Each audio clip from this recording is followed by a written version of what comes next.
Welcome to the Huberman Lab podcast, where we discuss science and science-based tools for everyday life. I'm Andrew Huberman, and I'm a professor of neurobiology and ophthalmology at Stanford School of Medicine. My guest today is Dr. Marc Berman. Dr. Marc Berman is a professor of psychology at the University of Chicago, where he directs the Environmental Neuroscience Laboratory.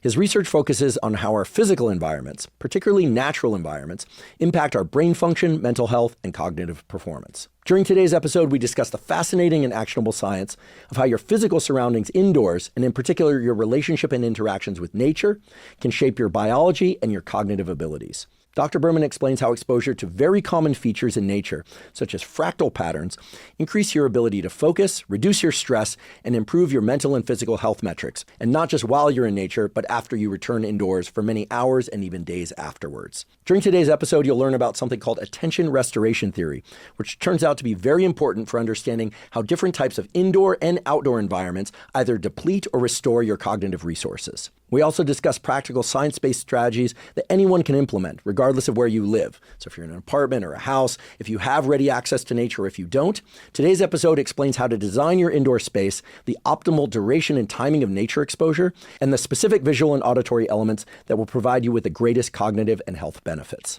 So whether you're a student or a professional looking to enhance your learning capacity, focus, and reduce your burnout, or you're simply interested in optimizing your mental and physical health through exposure to different elements of nature, today's episode provides clear, actionable protocols based on rigorous scientific research.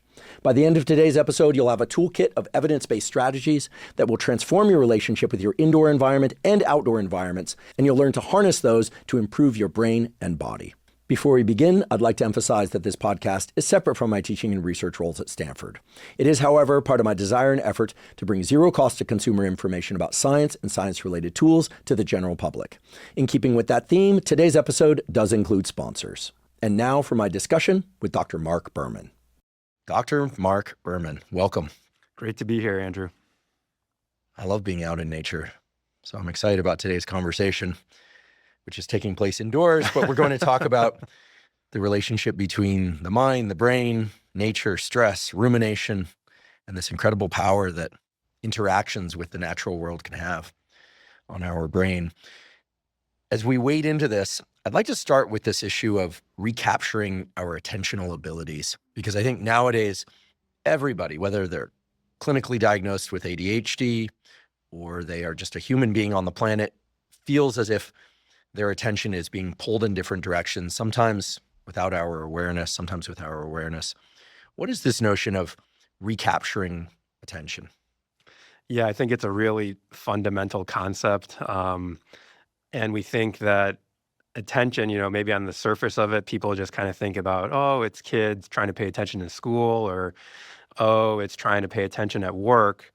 But it's actually deeper than that. We kind of think that elements of attention are sort of involved in controlling all of our behaviors. And when our attention is depleted, we don't have as much impulse control. We might behave more aggressively. We may not be able to achieve our goals. And with a lot of things in the modern world, our attention is just being fatigued and we're depleted.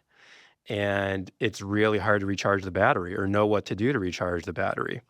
And I think that's kind of the entry point why I sort of got interested in this. And one of my mentors, Steve Kaplan, would talk about this directed attention fatigue problem that a lot of us are facing.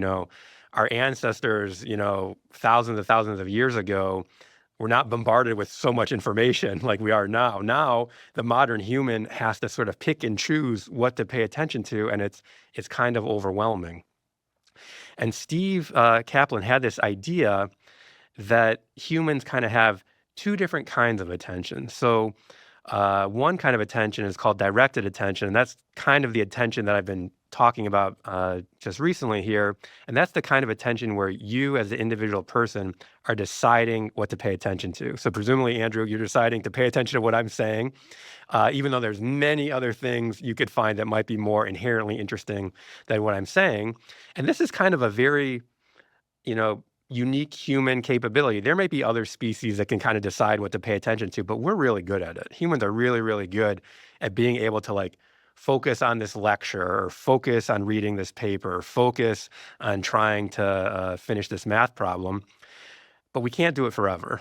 Yeah, and I think everybody kind of has had that sensation where at the end of a long workday, maybe 3 or 4 o'clock, you might be just staring at the computer screen and you can't focus anymore. And we call that a directed attention fatigue state, where you can't really control your attentional focus anymore. And I see this all the time when I'm lecturing at the University of Chicago, and I think I'm a decent lecturer. First 5 minutes of class, all the students' eyes are on me. They're engaged. I see they're nodding along with me. And 45 minutes into my lecture, I kind of see people nodding back like this. They're getting tired. It's just hard for people to direct their attention for long periods of time. So that's kind of the special attention, directed attention. We think there's this other kind of attention that we call involuntary attention. And that's the kind of attention that's automatically captured by interesting stimulation in the environment. So bright lights, loud noises, those things automatically capture our attention, and we don't really have much control over it. And we think that kind of attention, this involuntary attention, is less susceptible to fatigue or depletion. So you don't often hear people say, "Oh, I can't look at that beautiful waterfall anymore. It's just too interesting. I got to step away." Or, "Oh, I have to stop watching this movie. It's just too interesting. I'm too tired out." So that's a different kind of attention. And we think what's happening in modern times is that our directed attention is being fatigued. But maybe we can restore directed attention by going into environments that can softly capture our involuntary attention. Do we know the basis of attentional fatigue?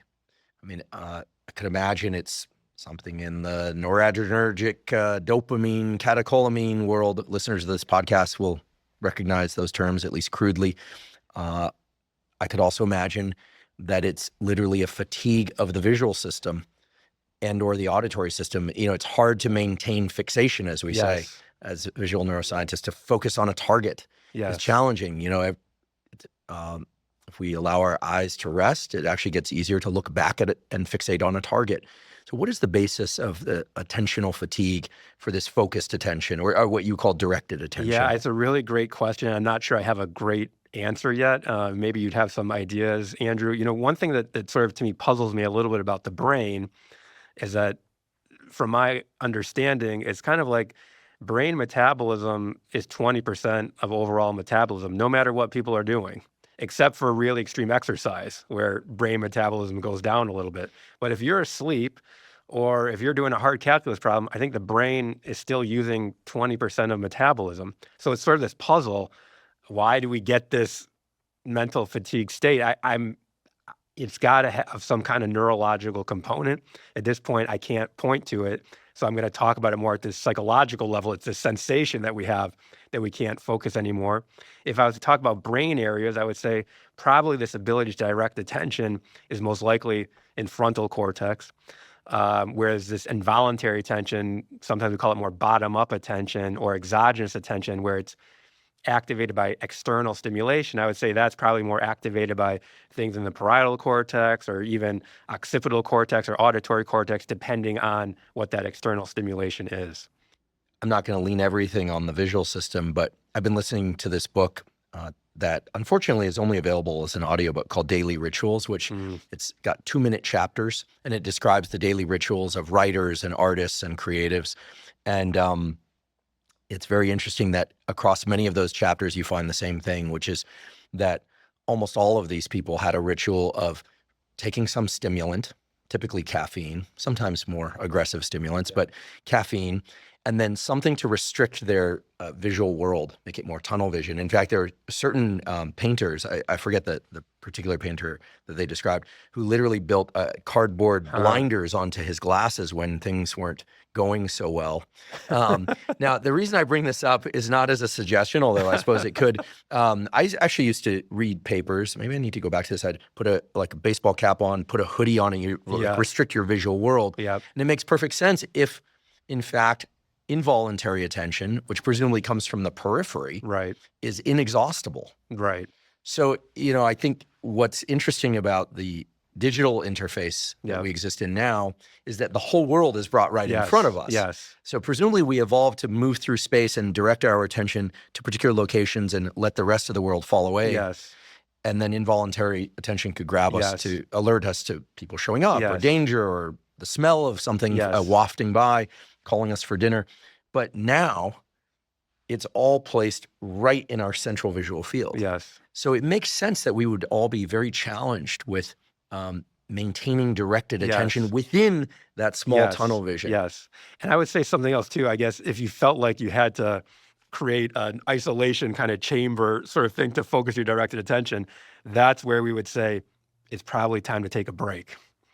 That's when, we might recommend that you go for a walk in nature to recharge this kind of precious directed attention resource. So that might be a signal. If you're just having a really hard time focusing, yeah, you can try to power through, but I think that might not be the most productive. That might be a signal to you to say, hey, maybe I got to go take a break. And the break better not be scrolling on social media. We're saying a really good break is actually a walk in nature or some kind of interaction with nature. I'd like to take a quick break and acknowledge our sponsor, Helix Sleep. Helix Sleep makes mattresses and pillows that are customized to your unique sleep needs. Now, I've spoken many times before on this and other podcasts about the fact that getting a great night's sleep is the foundation of mental health, physical health, and performance. Now, the mattress you sleep on makes a huge difference in the quality of sleep that you get each night. How soft it is or how firm it is all play into your comfort and need to be tailored to your unique sleep needs. If you go to the Helix website, you can take a brief 2-minute quiz and it will ask you questions such as, do you sleep on your back, your side, or your stomach? Do you tend to run hot or cold during the night? Things of that sort. Maybe you know the answers to those questions, maybe you don't. Either way, Helix will match you to the ideal mattress for you. For me, that turned out to be the Dusk mattress. I started sleeping on a Dusk mattress about 3.5 years ago, and it's been far and away the best sleep that I've ever had. If you'd like to try Helix Sleep, you can go to helixsleep.com/Huberman, take that 2-minute sleep quiz, and Helix will match you to a mattress that's customized to you. Right now, Helix is giving up to 27% off all mattress orders. Again, that's helixsleep.com/Huberman to get up to 27% off. Today's episode is also brought to us by BetterHelp. BetterHelp offers professional therapy with a licensed therapist carried out entirely online. I've been doing weekly therapy for over 30 years. Initially, I didn't have a choice. It was a condition of being allowed to stay in school. But pretty soon I realized that therapy is an extremely important component to overall health. In fact, I consider doing regular weekly therapy just as important as getting regular exercise, which of course I also do every week. There are essentially 3 things that great therapy provides. First of all, great therapy provides a great rapport with somebody that you can trust and talk to about any and all issues with. Second of all, great therapy provides support in the form of emotional support or directed guidance. And third, expert therapy can provide useful insights. Those insights can allow you to make changes to improve your life in immeasurable ways, not just your emotional life and your relationship life, but also your professional life. With BetterHelp, they make it very easy to find an expert therapist you resonate with and that can provide you these benefits that come through effective therapy.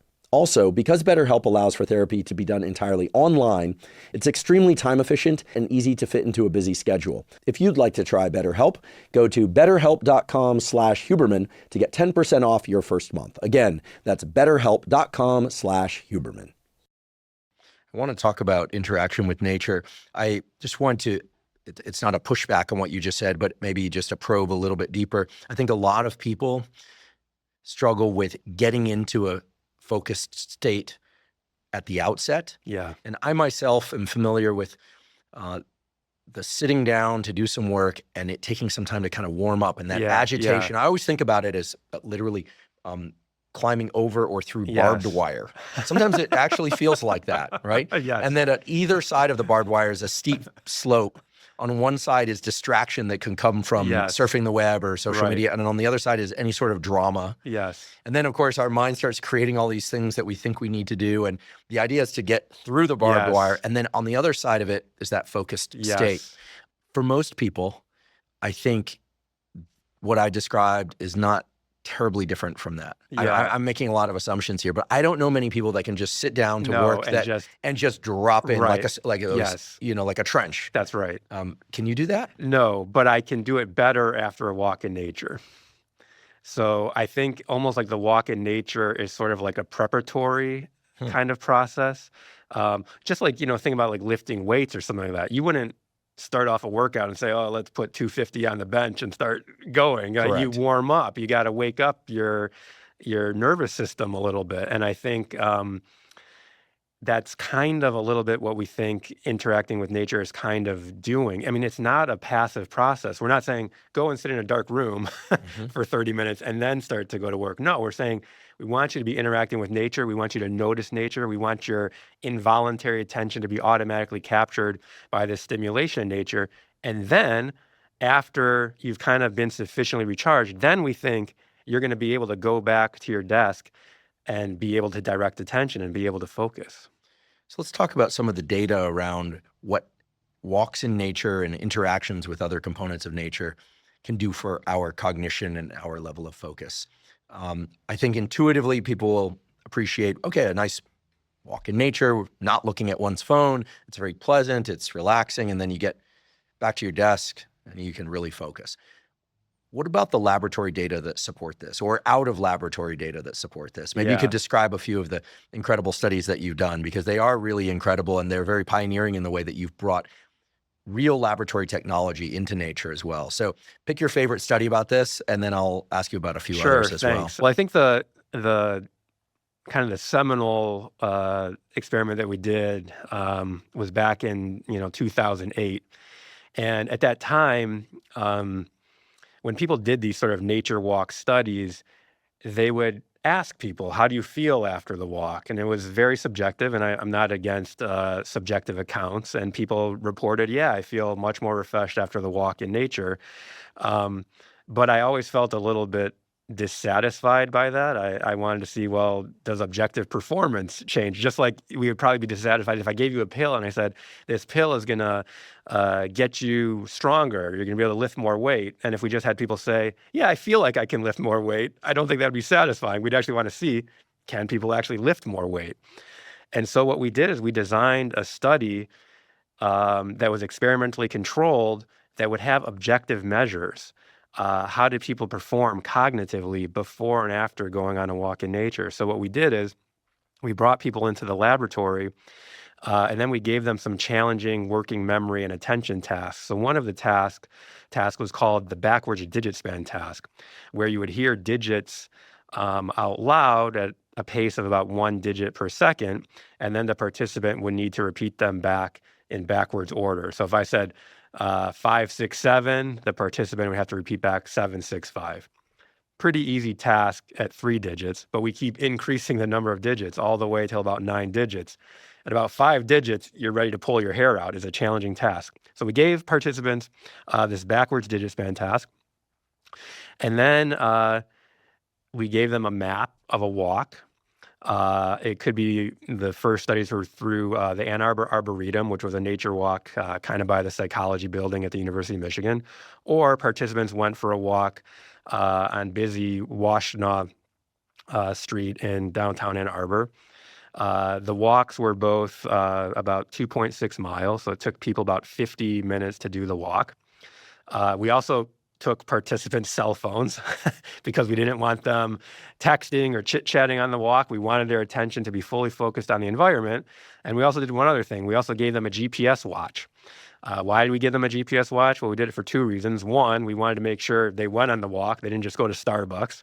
And 2, we wanted to see, did people get lost? Because if people got lost on the walk, maybe that wouldn't be restorative. Okay, so people do the backwards digit span task. We send them on a walk in nature, or we send them on a walk through an urban environment.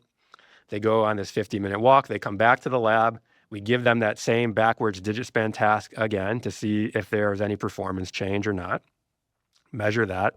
Then we have people repeat the whole procedure again. They come back to the lab a week later. So if they walked in nature the first week, they walked in the urban environment the second week, or vice versa. So it's all within subject, very tight experimental control. And what we found was pretty incredible, that people's working memory capacity and their ability to direct attention improved by about 20% after the walk in nature versus the walk in the urban environment. And people might be thinking, well, maybe it's just because the nature walk was just more pleasant. They just liked the nature walk more. And people did tend to like the nature walk more. And we did measure improvements in mood. How much did mood improve on the walk? We didn't find very strong correlation between improvements in mood and improvements in the working memory and directed attention performance, suggesting that people weren't just getting better because they were getting into good moods. But the even stronger demonstration that this wasn't mood driven is that we had people walk at different times of the year. So some of our participants walked in June when it was like 80 degrees Fahrenheit. People said, Mark, I can't believe you're paying me to go for a walk in nature. Really healthy mood benefits, really healthy working memory and attention benefits. We also had participants walk in January, 25 degrees Fahrenheit. People said, Mark, I was freezing my butt off out there. I did not enjoy that walk. But incredibly, the people that walked in January when it was freezing cold and they didn't enjoy the walk obtained the same working memory and attention benefits as the people that walked in June. So you didn't even have to like the nature interaction to get this directed attention benefit. So that I thought was pretty interesting and counterintuitive, that this isn't just about liking or pleasantness. There's something deep about processing auditory, visual, maybe even tactile stimulation of nature that somehow is good for our brains and restores our ability to direct attention. Super interesting findings. And it leads me back to this finite resource of directed attention, whatever the underlying networks and chemicals happen to be. Could we speculate what might be occurring in the nature walks that is enhancing or allowing restoration of directed attention? And I guess the neurobiologist in me wants to say, okay, I'm walking in nature.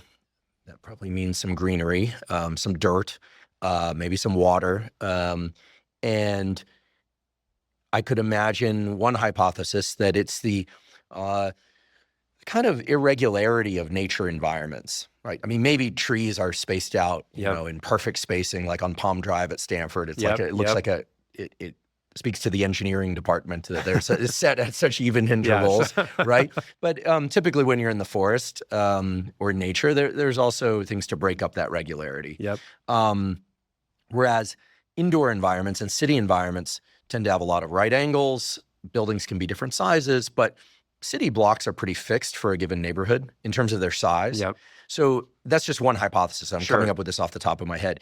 Do we have any data, or do you have any preferential speculation as to what it is about nature in terms of its physical structure? And as a corollary to that, is it that nature is relaxing people and therefore they're not having to use their directed attention, and therefore directed attention capability comes back or is set at a higher level? I realize this is two questions kind of braided together, but that's what I'm curious about. Yeah, and I think both elements are play. So maybe I'll start first with kind of the resting directed attention element. So let's pretend we're on these walks in nature or the walk on the urban environment. And I'll start with the walk on the urban environment. The walk in the urban environment required people to cross a lot of streets. So you had to be vigilant. So you still had to use directed attention. Also had a lot of car traffic. So you're hearing the noise of cars whizzing by at probably, 40, 45 miles per hour. There's also advertising. You're going by shops and billboards. That kind of requires some directed attention. So you can't really just mind wander and let your mind kind of go in those environments. You still have to be vigilant. You still have to use directed attention. The walk through the Ann Arbor Arboretum, you didn't have a lot of those distractions. So I think you only had to cross one or two streets, and then you're kind of getting towards the Arboretum. You don't have to cross any more streets. There's no advertising there. And then, and this is the thing I want to talk about too, this idea of soft fascination. There's all the colors, fractalness, curved edges of nature that we think sort of captures our involuntary attention in what we say is softly fascinating ways. And we think that in combination with not placing a lot of demand on directed attention is why nature is able to restore directed attention. So what do I mean by softly fascinating stimulation? So let's pretend we're looking at a waterfall, and the waterfall is really beautiful. You can hear the rush of the water going down. You can see all the bubbles and maybe some of the froth of the water going down. It captures our attention, but we can still kind of mind wander and think about other things at the same time. So it doesn't really harshly capture all of our attentional resources. If we're in Times Square, also super interesting. Lots of interesting stimulation to look at, but it kind of captures all of our attentional resources in an all-consuming way that doesn't allow for any reflection or mind wandering or anything like that. So while Times Square does capture our involuntary attention, we say it does so in a very harshly fascinating way, whereas the waterfall captures our involuntary attention in a softly fascinating way. And we think that's the way that's going to be restful eventually of directed attention. So we think two elements created why the nature walk was restorative. One, it didn't place as many demands on directed attention. And two, it had this softly fascinating stimulation that activated this involuntary attention, but not in an all-consuming way. So we think those two things are critical. The other point that you bring up about, okay, well, what causes soft fascination to be captured, or why does something capture involuntary attention in a softly fascinating way? And that gets really interesting, where we think it could be elements of the structure of nature. So it's interesting, Andrew, that we can get these effects of nature improving cognitive performance, people just looking at pictures of nature versus looking at pictures of urban scenes, listening to nature sounds versus listening to urban sounds, watching nature videos versus watching urban videos. So there, you don't have to worry about getting hit by a car. There's something about the visual aesthetic of nature that we think is producing some of those benefits, that somehow our brain maybe processes that fractal stimulation in more efficient or easier ways than kind of what you were talking about, the 90-degree angled built environment that we've constructed. I have to ask, if you are exposing people to nature images versus urban environment images in the laboratory and seeing some of these same effects, are you presenting that on a typical, small screen right in front of somebody, or is it in panorama? I'm headed in a particular direction with this question because I have a pet hypothesis as to what nature could be doing to not deplete directed attention.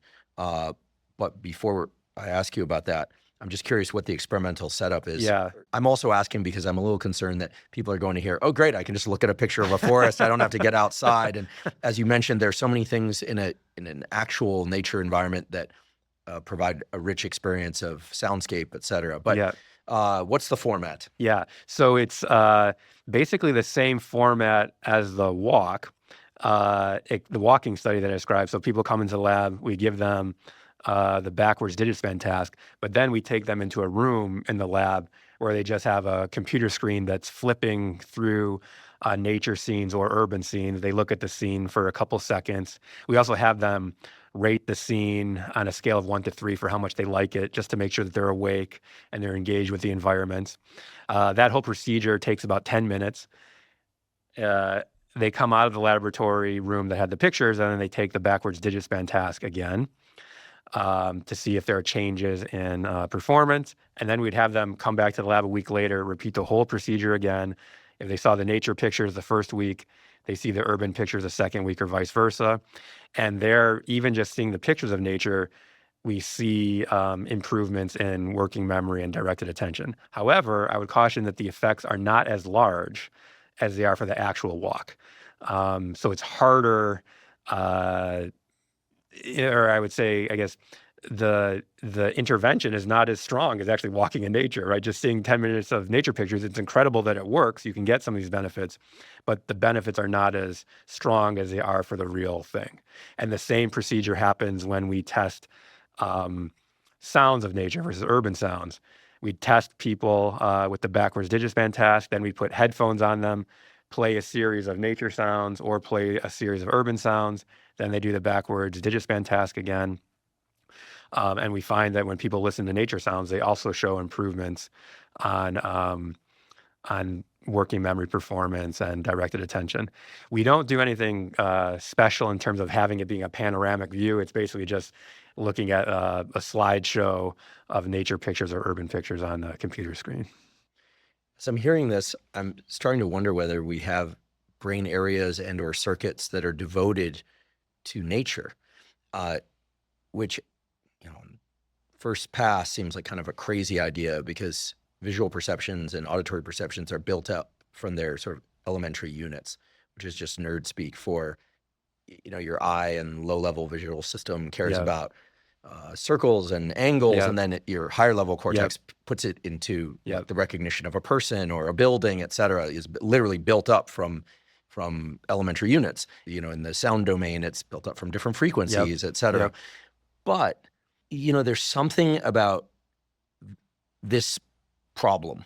Here's what's on my mind here. If I walk through a neighborhood, an urban neighborhood, Yep. where it's a bunch of warehouses Yep. with some cyclone fence Yep. and some signs, and it's a weekend, maybe it's a Sunday, and they're Yep. all closed. There aren't trucks coming in and Yep. out, and Yep. not a whole lot's happening. Yep. This reminds me of like West Oakland near the shipyard on a Sunday. Yep. Right? Not a place I recommend people go unless you really like kind of bland urban environments on a Sunday, because not much is happening. It's a shipyard. Sunday, it's closed. Versus a trail in Yosemite. I used to work up in Yosemite in the summers, but it's not one of the most magnificent trails, meaning it's not Yosemite Falls, Half Dome, or Clouds Rest, my favorite trail. It's a kind of barren environment, but there might be a meadow and there might be a mountain. You would never say, this trail up in Tuolumne that I'm on right now it's kind of boring. Yep. It's not as interesting as the peak of Clouds Rest. And arguably it's not. Right. I mean, when you get to the top of Clouds Rest, it's like, whoa. Yep. Like, it's a spiritual experience. Yep. Okay. But when we are in nature, we don't tend to think, oh, this is boring. There's nothing here. Yep. Even if it's fairly sparse visually. So, so as we dissect this, it can't just be density of visual stuff. No. There must be something additional. And we could say, well, maybe it's the greenery. But, I was out in the Utah desert not that long ago, and it wasn't arches or, the beautiful, landscapes that definitely exist out there. Yep. It was just kind of like horizon, sky, some sand, maybe a cactus or two, some rocks, but it's beautiful. Yeah, right. And you would never say, oh, this is boring because it doesn't have arches. Right. When you get to arches, you're like, it's that much better. Right. You get the point here. Yeah. So it can't be density of visual objects. Right. And it's pretty quiet out there in the desert. Right. Except at night when it's really quite noisy in the desert, actually, with animals and stuff, if you're lucky. So what's the deal? Part of it could be evolution to some extent. I mean, our brains evolved in nature, right? So is it possible that our neural machinery is just more tuned to that kind of stimulation? I mean, there's no natural right angles in nature. We created right angles. I mean, that's pretty speculative, right? And I'd want to dig in a little more about that, but I can't ignore it, that there's just something maybe fundamental with how our brains evolved. And we evolved in nature, that there's just something maybe about we just maybe more fluently process natural stimulation, and maybe we like that. But we started to have some ideas, soft fascination, I love it as a concept, but it still is a little bit squishy. I kind of wanted to get some kind of quantitative parameters around it. So one idea that we were thinking about was that maybe nature scenes are actually more compressible than urban scenes. Now, what do I mean by that? So what I mean by that is that maybe because there's repeated patterns in nature, I don't need to store all of the information. I can kind of smush it down into fewer bits. And that might be easier for my brain to process. Whereas in a lot of urban scenes, it's not very fractal. And maybe I have to store all of that information. So this is one of my students, Nakwan, we ran a JPEG compression algorithm on thousands of nature and urban scenes. And it turns out nature scenes get compressed down into fewer bits. So we should, no pun intended, unpack a little bit of what you just said, because I think for people that are not familiar with thinking about neural processing and JPEGs versus TIFF files. If I may, I'm just going to give my crude rendition of this, because I was very interested in this and did some work related to this years ago. But just to keep it brief, people are probably familiar with the idea that some electronic files are larger than others. So if you have a picture that you take on a camera or your phone and you want to email it to somebody, nowadays you would just text it, but you might want to email it to somebody. You can send them the TIFF version or the Photoshop version, and it's going to be a very big image, or a big movie for that matter. There's another way to send it, which is at a lower file resolution, but therefore takes up less memory, doesn't come through as this massive file that you need to go to a second-party site to download or something, and that's a JPEG. Right. The whole basis of JPEG is to take the average of pixels near one another and compress them. Kind of take a best guess as to what a black pixel is probably next to another black pixel, or probably a gray pixel, but probably not a white pixel. It could, but what it does, it takes a local averaging, and then it compresses it into a JPEG, and then you send it to the other side. But on the other side, you can also unpack that image to its original high resolution value. The brain does a similar thing. And the best example that I have from the brain is the olfactory system. Where in the olfactory system, you're breathing in tons of volatile chemicals, meaning volatile makes it sound like they're about to throw a tantrum, but they're moving through the air, you inhale them, and they're activating millions probably of different odorant receptors. But your brain compresses those down into coffee. This is coffee. And then you unpack it as coffee. Now, if you're a coffee connoisseur, or in the case of wine, or a food connoisseur, you can get into the subtle nuance and say, oh, you know, there's a little bit more of this and a little bit more of that. But you're not thinking about the individual chemical molecules. You'd say, oh, it's a little bit of a cherry flavor, or this chocolate has a little bit of a citrus. You know, this is the sorts of thing. So that's essentially what the brain does with visual images as well. Okay, so that's my very crude and certainly not complete description of how bits of information are compressed as they go into the brain and then unpacked into what you call a perception. That's right. Or an experience. And the same thing is true of a TIFF or Photoshop file compressed to a JPEG. And then you can literally uncompress that file if you have the sort of computational capability. So one thing that I just want to add to it, the kind of compression that we were doing with the JPEG compression was lossy, meaning that the information was thrown away. You couldn't recover it, but that didn't really matter. So if you showed people the image at its high resolution versus the image at its compressed or low resolution, the human eye can't really tell the difference. And I think, but for the urban images, you couldn't get away with that trick. You needed to keep all of the original pixel values. So that's what computers and our iPhones are actually doing. And the reason why we think they can get away with that is because nature has a lot of this repeated structure, like you were talking about before, about predicting the pixel's value. And you can use that, you can capitalize that. That means there's a lot of redundancy, so you don't need all of that information. Natural images also tend to have, maybe this is going to get a little bit technical too, a lot of high frequency spatial content. So a lot of little changes or little contrast changes that we don't really need. Whereas in the urban environment, there's more of these big contrast changes that we do need.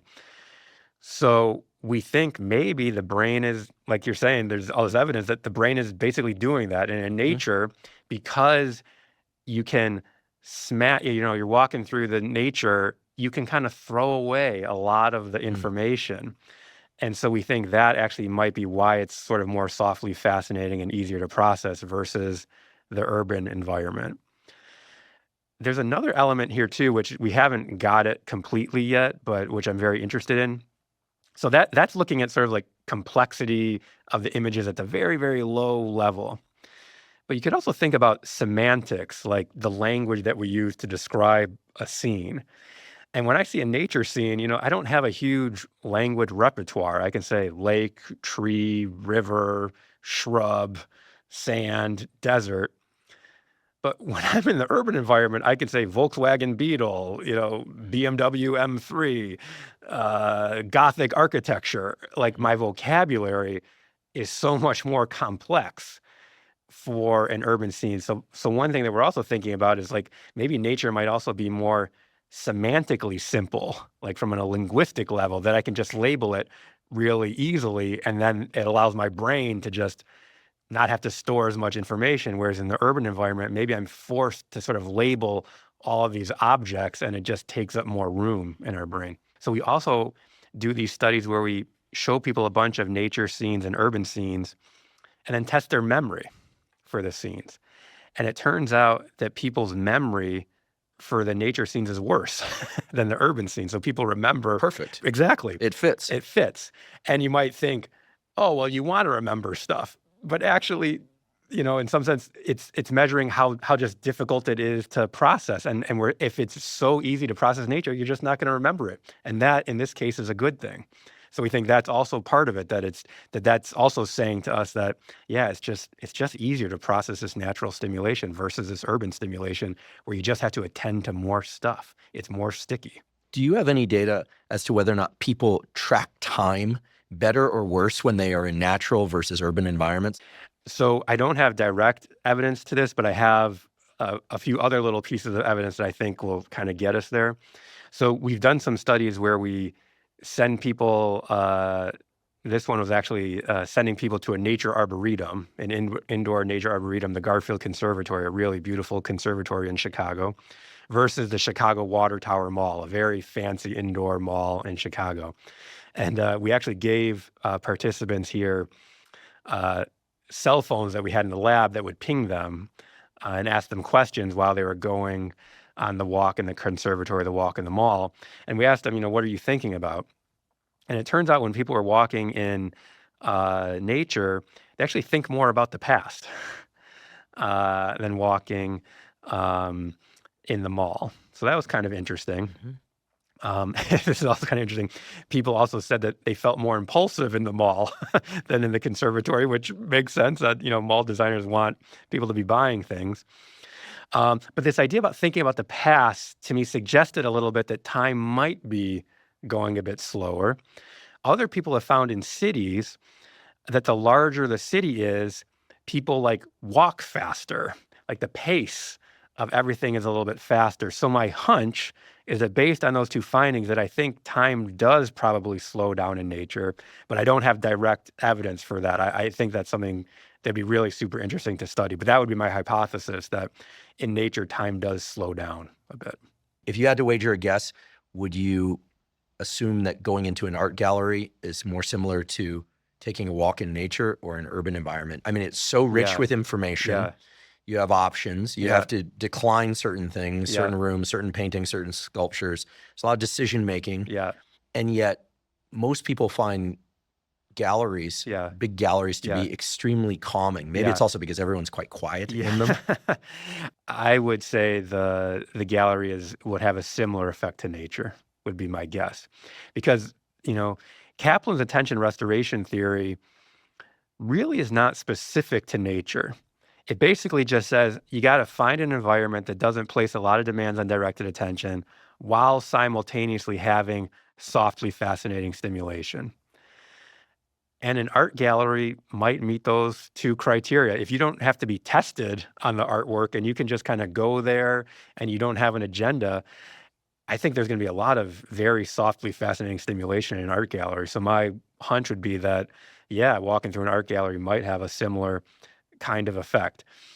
This is going to be a little bit of a jump. There are some studies that we did where we were looking at the relationship between park visits and crime and going to a museum versus crime. So there's been a lot of actually interesting studies suggesting that interacting with nature can make people less aggressive. And we think it has to do with attention. So we had this incredible data set, this cell phone trace data set, where from 100,000 people in Chicago, we knew where they lived, and we knew where they went for an entire month. So what we did is we quantified how many times did people leave their neighborhood and go and visit a park versus leaving their neighborhood and going to a museum or something like that. And we wanted to correlate that with crime. And sure enough, we found that neighborhoods where people leave their neighborhood and go and visit a park, there's actually that predicted less crime in those neighborhoods. But the museum visits didn't predict that. And this was controlled for, socioeconomic background. And more or less, again, it's a correlational study, so I can't claim causality, but we also controlled for age, education, income, all those demographics. So there, it seemed like there was something special about the park visit versus the museum visit on at least aggression.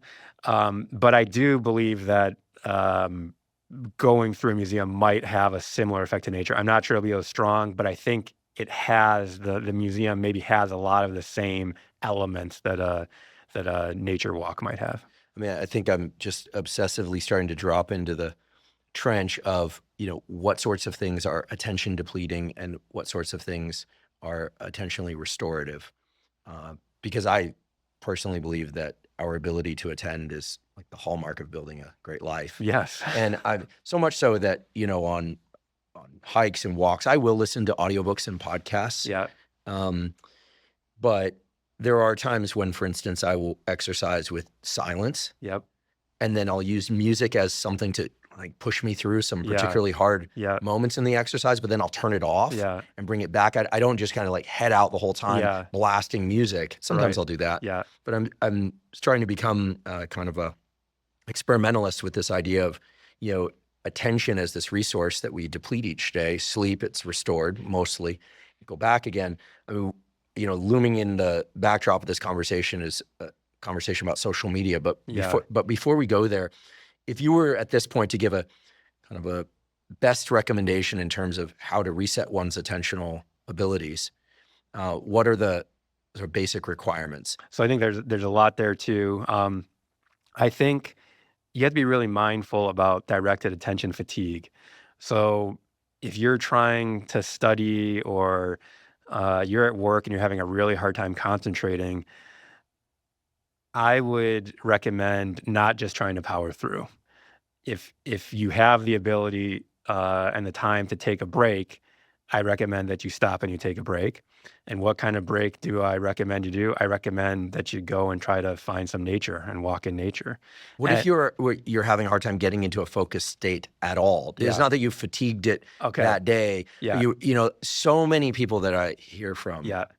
who listen to the podcast and elsewhere will say, they get up, they Yeah. did their best to get their sleep, they get their morning sunlight, they hydrate, they drink their caffeine, they sit down to their computer, and they just can't focus. Right. And then they start thinking like, do they have brain fog? Yeah, do they yeah. need a nootropic? All these questions start to arise.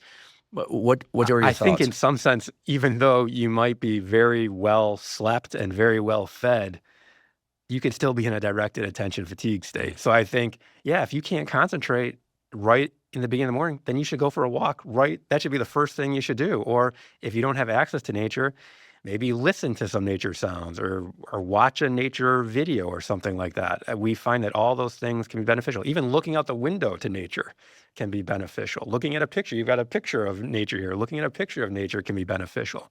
So I would say anytime you're having trouble concentrating, it doesn't matter if it's at the beginning of the day or the end of the day or the middle of the day, I would recommend that you take some kind of break with nature. And it could be simulated nature, like listening to nature sounds, watching a nature video, looking at nature pictures, or even better is if you can actually get out and interact with nature. Because Steve Kaplan used to also talk about these other elements that might be important for a restorative environment.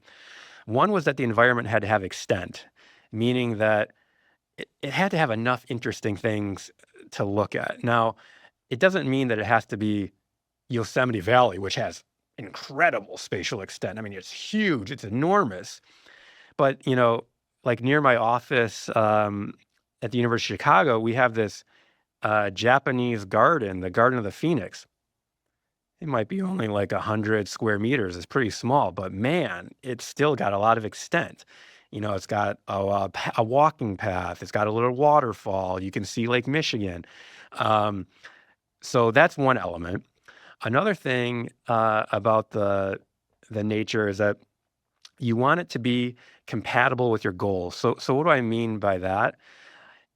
If you've got a big exam and you haven't studied, I'm not sure going for the walk in nature is going to work. You better use that time to study. But if you can't concentrate, trying to power through, I don't think it's going to be compatible with your goals. I think going in for the nature walk is compatible with your goals. So that's another thing that's going to be really important. And the other concept that Steve used to talk about being important is that the environment needs to give you the sense of being away, that you're kind of removed from your current environment, almost like a change of mindset. And again, that doesn't mean you have to go really, really far away, but you might want to go to a location that's not at your desk. So maybe don't sit at your desk and look at the nature pictures. Maybe you want to go somewhere else and look at the nature pictures. And this kind of distance, I think, could be helpful. I don't know if Cal Newport talks about this in his deep work, but I've heard people talking about in an office, you might want to have like a separate area of your office for deep work. And I think this kind of sense of being away is related to that. You kind of want to get out of your current state and go into this other environment that might be able to replenish those resources. So I'm hearing that there are two sides of the coin. One is to designate an area for work that's truly for deep work. Yes. I followed Cal's recommendation, and now I have an area in my basement, believe it or not, and there has never been a phone in that basement. There's no phones allowed in that basement. That's not a rule. It's not a protocol. It's a policy. Right. And I remember he talked about he has this library office that he goes to. And I very much agree with that. Yeah. Now I do get internet access down there a little bit if I need to look for papers, but I've been turning off Wi-Fi on my computer when I go down there to work. And I get more done in 3 hours down there than I would in 3 weeks above ground. I swear, it's a huge effect. The other side of the coin is this business of getting out into a different environment. And it sounds like these walks or these ventures into nature don't take terribly long. How long does one need to do this in order to get the enhancement in focus and working memory? Like, what do the data say? Yeah, I mean, when we did our walking study was 50 minutes, but I've seen other studies with as little as 20 minutes. You can get the effects. And for cognitive enhancement. For cognitive enhancement. And there's actually been some interesting studies with kids with ADHD, and they find attention benefits for these kids with ADHD after just a 20-minute walk in nature that actually was similar to like a dose of Ritalin. So that was pretty incredible. So it doesn't have to be super long.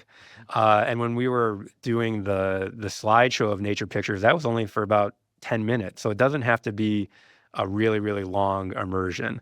There have been other studies that have suggested, like overall, you might want to get about 2 hours a week in nature.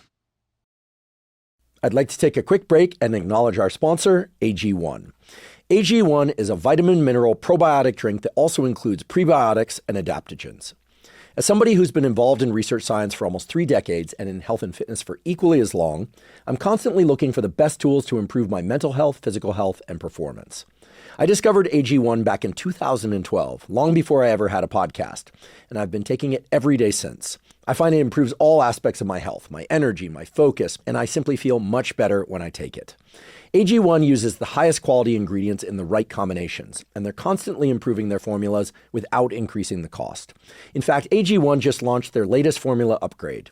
This next-gen formula is based on exciting new research on the effects of probiotics on the gut microbiome, and it now includes several clinically studied probiotic strains shown to support both digestive health and immune system health, as well as to improve bowel regularity and to reduce bloating.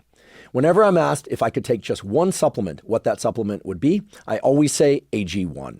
If you'd like to try AG1, you can go to drinkag1.com/Huberman. For a limited time, AG1 is giving away a free 1-month supply of omega-3 fish oil along with a bottle of vitamin D3 plus K2. As I've highlighted before on this podcast, omega-3 fish oil and vitamin D3 K2 have been shown to help with everything from mood and brain health to heart health to healthy hormone status and much more. Again, that's drinkag1.com/Huberman to get a free 1-month supply of omega-3 fish oil plus a bottle of vitamin D3 plus K2 with your subscription. Today's episode is also brought to us by Our Place. Our Place makes my favorite pots, pans, and other cookware. Surprisingly, toxic compounds such as PFASs or forever chemicals are still found in 80% of nonstick pans, as well as utensils, appliances, and countless other kitchen products. As I've discussed before in this podcast, these PFASs or forever chemicals like Teflon have been linked to major health issues such as hormone disruption, gut microbiome disruption, fertility issues, and many other health problems. So it's really important to try and avoid them. This is why I'm a huge fan of Our Place. Our Place products are made with the highest quality materials and are all completely PFAS and toxin-free. I especially love their Titanium Always Pan Pro. It's the first nonstick pan made with 0 chemicals and 0 coating. Instead, it uses pure titanium. This means it has no harmful forever chemicals and does not degrade or lose its nonstick effect over time. It's also beautiful to look at. I cook eggs in my Titanium Always Pan Pro almost every morning. The design allows for the eggs to cook perfectly without sticking to the pan. I also cook burgers and steaks in it, and it puts a really nice sear on the meat. But again, nothing sticks to it, so it's really easy to clean, and it's even dishwasher safe. I love it, and I basically use it constantly. Our Place now has a full line of Titanium Pro cookware that uses its first-of-its-kind titanium nonstick technology. So if you're looking for non-toxic, long-lasting pots and pans, go to FromOurPlace.com/Huberman and use the code Huberman at checkout. With a 100-day risk-free trial, free shipping, and free returns, you can experience this terrific cookware with zero risk. You know, I've been long obsessed with this difference between what happens in our brain stem, the areas involved, as you know, with levels of arousal and stress versus calm, when we look at a fixation point versus a horizon, or when we go into panoramic vision. And there are now ample data to support the idea that when we fixate on a small box like a phone or a computer, or we're fixated on something, we're reading or paying attention to it, that our level of autonomic arousal creeps up. Doesn't creep up indefinitely, but this makes sense, right? Visual attention matches the cognitive attention. You need arousal, aka alertness, to get cognitive attention. But that when we go into panoramic vision, which is, for the aficionados, you can look up magnocellular vision. What you're essentially doing is you're taking bigger pixels of the visual environment. And when we look at a horizon, we naturally go into panoramic vision, unless we're looking at our phone and taking a picture of that horizon. So take note. It's interesting to me to think about visual environments such as nature that have us taking larger bins, pixels, if we're talking about visual space, but that we're also perhaps, this is a question I'm obsessed with, perhaps taking larger time bins. What do you think about a kind of a general idea that what we need to do in order to be focused is to allow our mind to go into these kind of like time drift states? Yeah, and I kind of think, you're talking about it from a visual perspective, but I think it's also from a cognitive mental perspective. So I think also too, being in nature kind of widens your cognitive, landscape. And that's why I think people sometimes, you hear all these anecdotes where people are struggling to solve a problem, they can't figure it out. They go for a walk in nature and then boom, they solve the problem, because the brain is still churning on that, right? But maybe being out in nature sort of inspires this widening of attentional space internally. We had a guest on this podcast, Michael Platt from the University of Pennsylvania. He's a neuroscientist, and he told us about this experiment. It's pretty wild. So this still blows me away. You're probably familiar with it, but I wasn't, which is that if you have human subjects in a lab, do a connect the dots task where the dots are placed very close together versus a connect the dots task where the dots are placed much further apart. And then you give them a creativity task. The people who do the task, and it's well controlled for folks, connecting dots that are further apart in physical space show significantly elevated levels of creative insight to solving problems. And so there's something about visual space and time and our ability to link things in cognitive space and time. And this is why when you said earlier that when you're out in nature, there aren't as many words to describe things. What that means to me, if I think about the results that Platt was talking about, is that perhaps it isn't just that there's a dearth of language, but perhaps then your brain starts to drop into other like modes of cognition. I don't want to sound too nerdy just to sound nerdy here, but that there are all sorts of things in your brain that can't have words assigned to them. Like for instance, your childhood. You could give the whole story, but it still wouldn't capture it, right? But there was your trauma, there was your wins, there were your falling in love. We have these words, but they don't capture the experience. They don't capture like the visceral experience, the smells, the taste. And so I love the idea that in nature, things are sparse enough yet rich enough that maybe these networks get triggered. Right. And I think, this is kind of another, if we want to get into the neuroscience a little bit, we have some of these ideas that for what a brain looks like when it's kind of at rest. And when we talk about fractalness, most of us think about like a spatial fractal. So if there's a snowflake, it's got a characteristic shape. If you put that snowflake under a microscope and zoom in, it still kind of has that same shape. If you zoom in some more, it's still got that same shape. So it doesn't matter at what scale you look at the snowflake, it's got the same shape.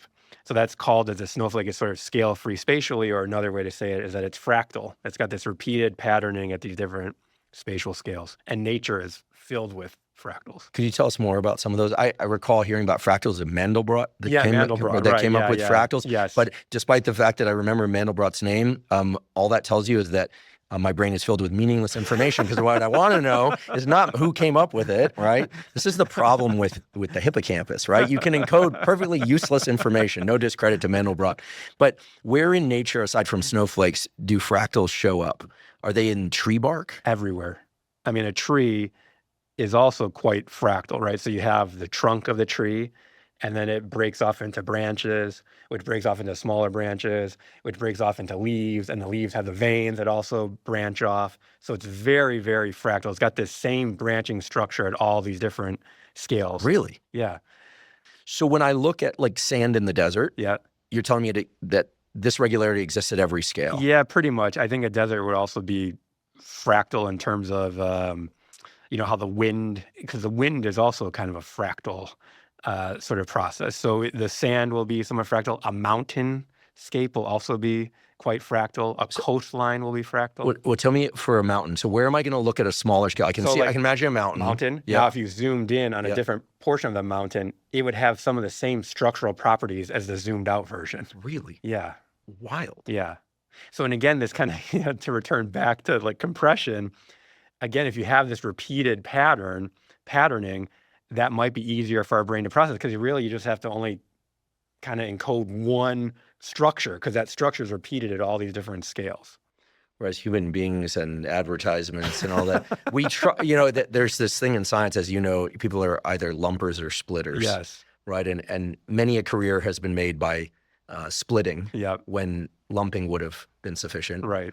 Human behavior, human advertising, music. I mean, I'm sure there's immense regularity. Yes. But when we're bombarded with that, now I'm sort of making the segue to something like social media, Yeah.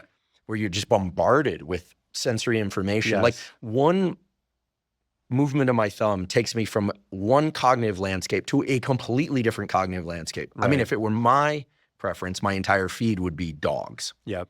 But I'm going from dogs to politics to fitness and then stuff that the algorithm is testing on me. And I mean, it's amazing that we can do this. Yep. And yet, the more we talk about nature and how Yeah. restorative it is, Yeah. or reading a book and following a common narrative, Yeah. like kind of drilling down into Yeah. that, or watching a movie, Yeah. which hopefully has some continuity to the plot, the more I realize that social media is, for lack of a better word, is kind of chaos. It's like cognitive chaos. Or it's definitely not fractal. Yeah, it's definitely Well not put, yeah. fractal. It's not fractal. And if we kind of return to fractalness too, so we think, so we talked about fractalness in terms of space, like there's got this shape and you zoom in, same shape, zoom in some more, same shape. You could also talk about fractalness in time. So you can have like a signal oscillating in time, fluctuating in time.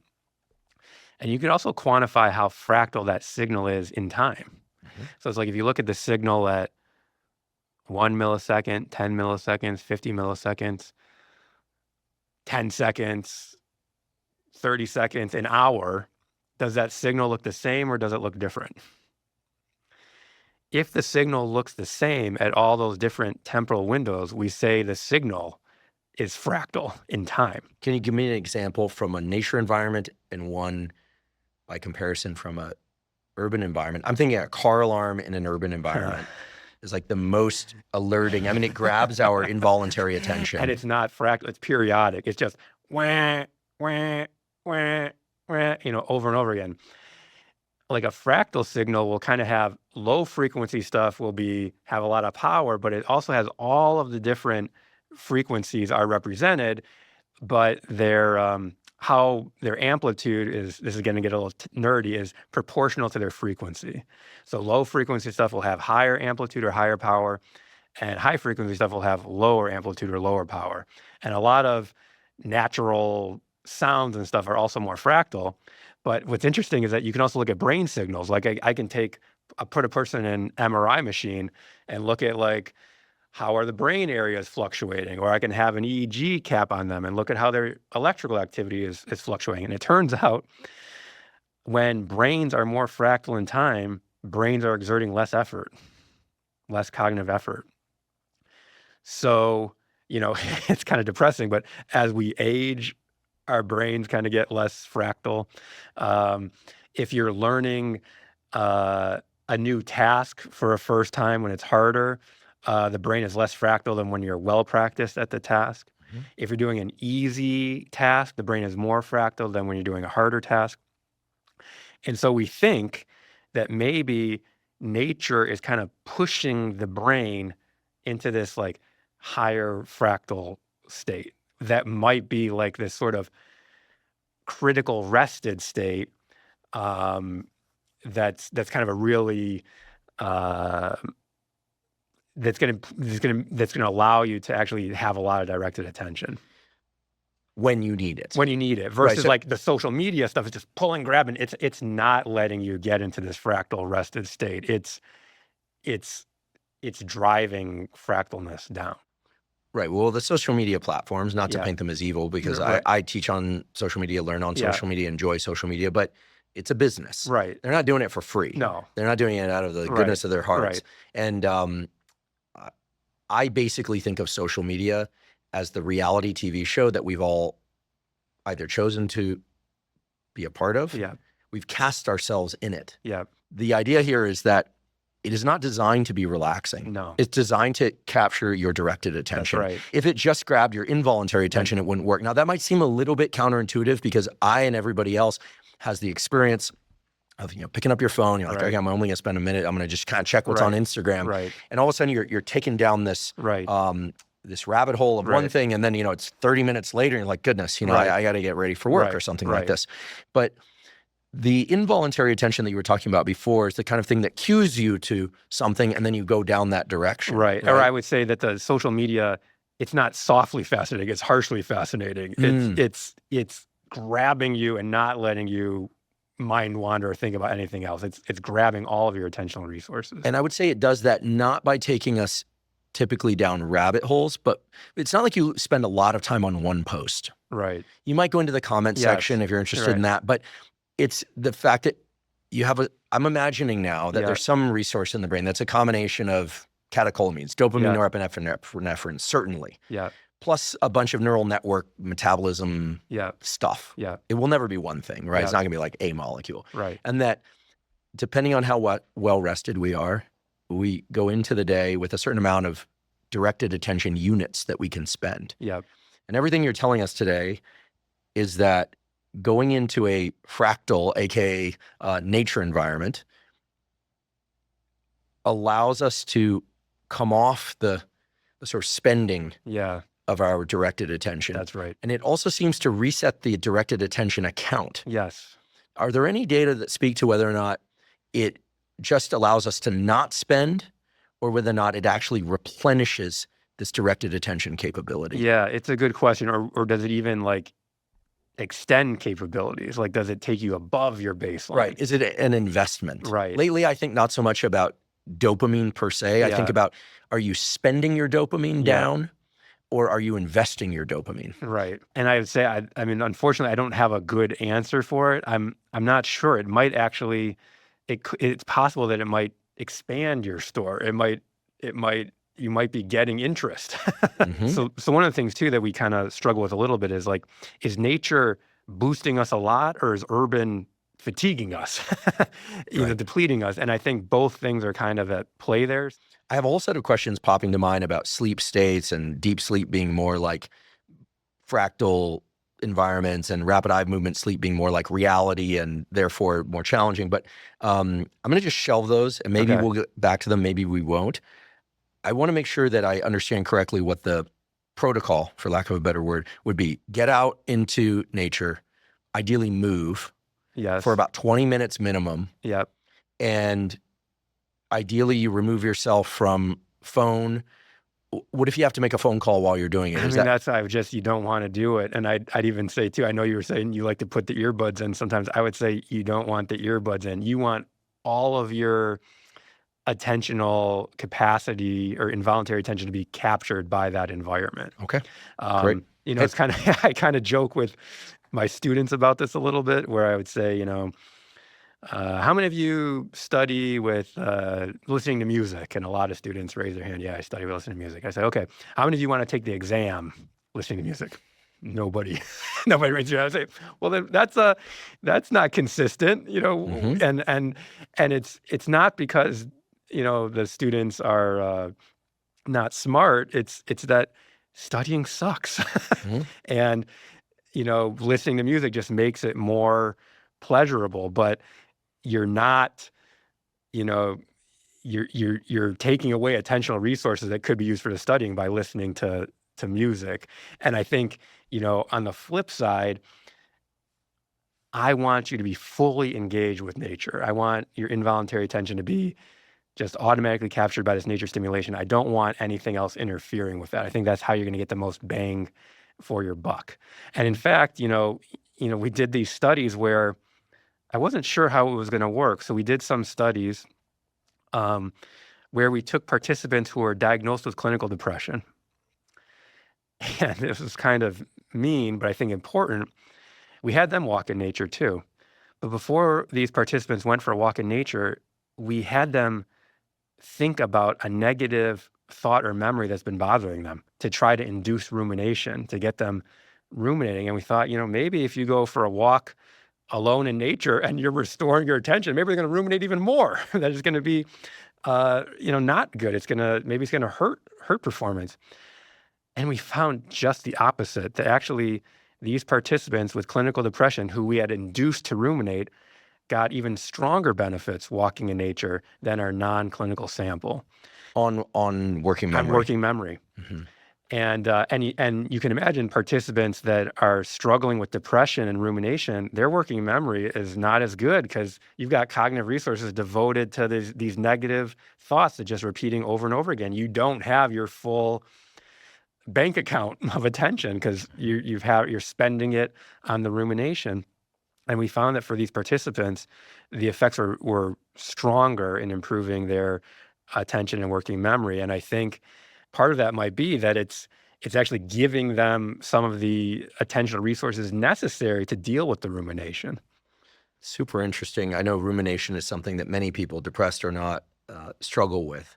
And I've long thought, and I'm certainly coming to this conclusion with each successive year of my life, that distraction is the enemy. Yeah. Like the ability to drop into work, creative work, or for me, prepping a podcast or reading papers or taking a walk with somebody, having a conversation with somebody, because relationships are important too, of course, and just being able to be fully present to that is really the basis of a great life. Right. Even if you're dealing with challenge. Right. That when we spread ourselves out across all these different modalities, that no good comes of it. That's right. And like any destructive force that's really bad, it's the fact that we don't notice that we were absent for large swaths of it, and that it becomes so pervasive in society that it's not also frowned on. Yep. I actually put social media on an old phone.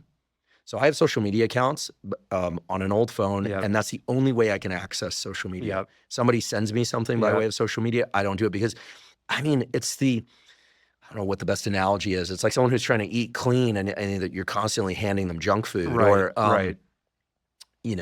And I enjoy social media, but I like to make it a designated time. So getting out for a walk in 20 minutes. And put the phone in the box. Put the phone away. The whole basis here seems to be allowing your brain to go into kind of, if I take it to its logical conclusion, to kind of its necessary state to reset. Yeah. Maybe. This state of getting into nature and let's call it high fractal environments is similar or should be similar to the way that we've started to talk about sleep. Prior to 2015, maybe it was 2018, the notion was sleep when you're dead. Matt Walker, UC Berkeley, with the book Why We Sleep, transformed what we now understand. And I and others have been, arguing that people need sleep. Now, I think everyone understands if you don't sleep, your mental health, your physical health, your performance drops dramatically. You need sleep. And Matt has educated us that you need slow wave sleep. You need rapid eye movement sleep. Maybe we also need these high fractal environments, and the fact that they come in their best form through walks in nature when we're not doing anything else, just like you wouldn't want to, I don't know, you don't want to bring the phone into the bedroom kind of thing. No. Late at night, because you're not going to get your deep sleep because you're going to go to sleep too late, and then you miss out on the opportunity for deep sleep. Right. I love the idea that these waking states become better understood as, and perhaps even requirements. I feel like we understand so much about sleep, slow wave sleep, growth hormone, REM sleep, emotional repair, and everyone now is like, cool, we need sleep. And here are the different stages of sleep. Right. We actually know very little, it seems, about waking states and the requirement for different waking states. Right. Because if you stay up all night, you entirely expect to not be at your best the next day. Right. But I have a feeling that based on your work that we're doing all sorts of things that are making us far less than our natural best. That's right. And that some of us who are clinically diagnosed with things, I haven't been clinically diagnosed with ADHD. If anything, I'd probably veer more towards the OCD side of things when it comes to work. But my guess is that if we understand and engage in the proper waking states, that our lives are going to improve markedly, irrespective of whether or not we need medication. I mean, that can only be determined, it seems, when we're doing the right behavioral things. Right. So what are your thoughts? This is a big question, but what are your thoughts on really starting to understand what the different waking states are and our requirements for waking states? Because I feel like that's pretty much what your work's about. Yeah, that's right. That's right. And I think, you know, the social media and things on the phone are kind of like the junk food. They're just ruining our waking states to a large extent. And I think what we're talking a lot about with this attention restoration theory and walking in nature is that we need breaks. You need breaks during your waking time.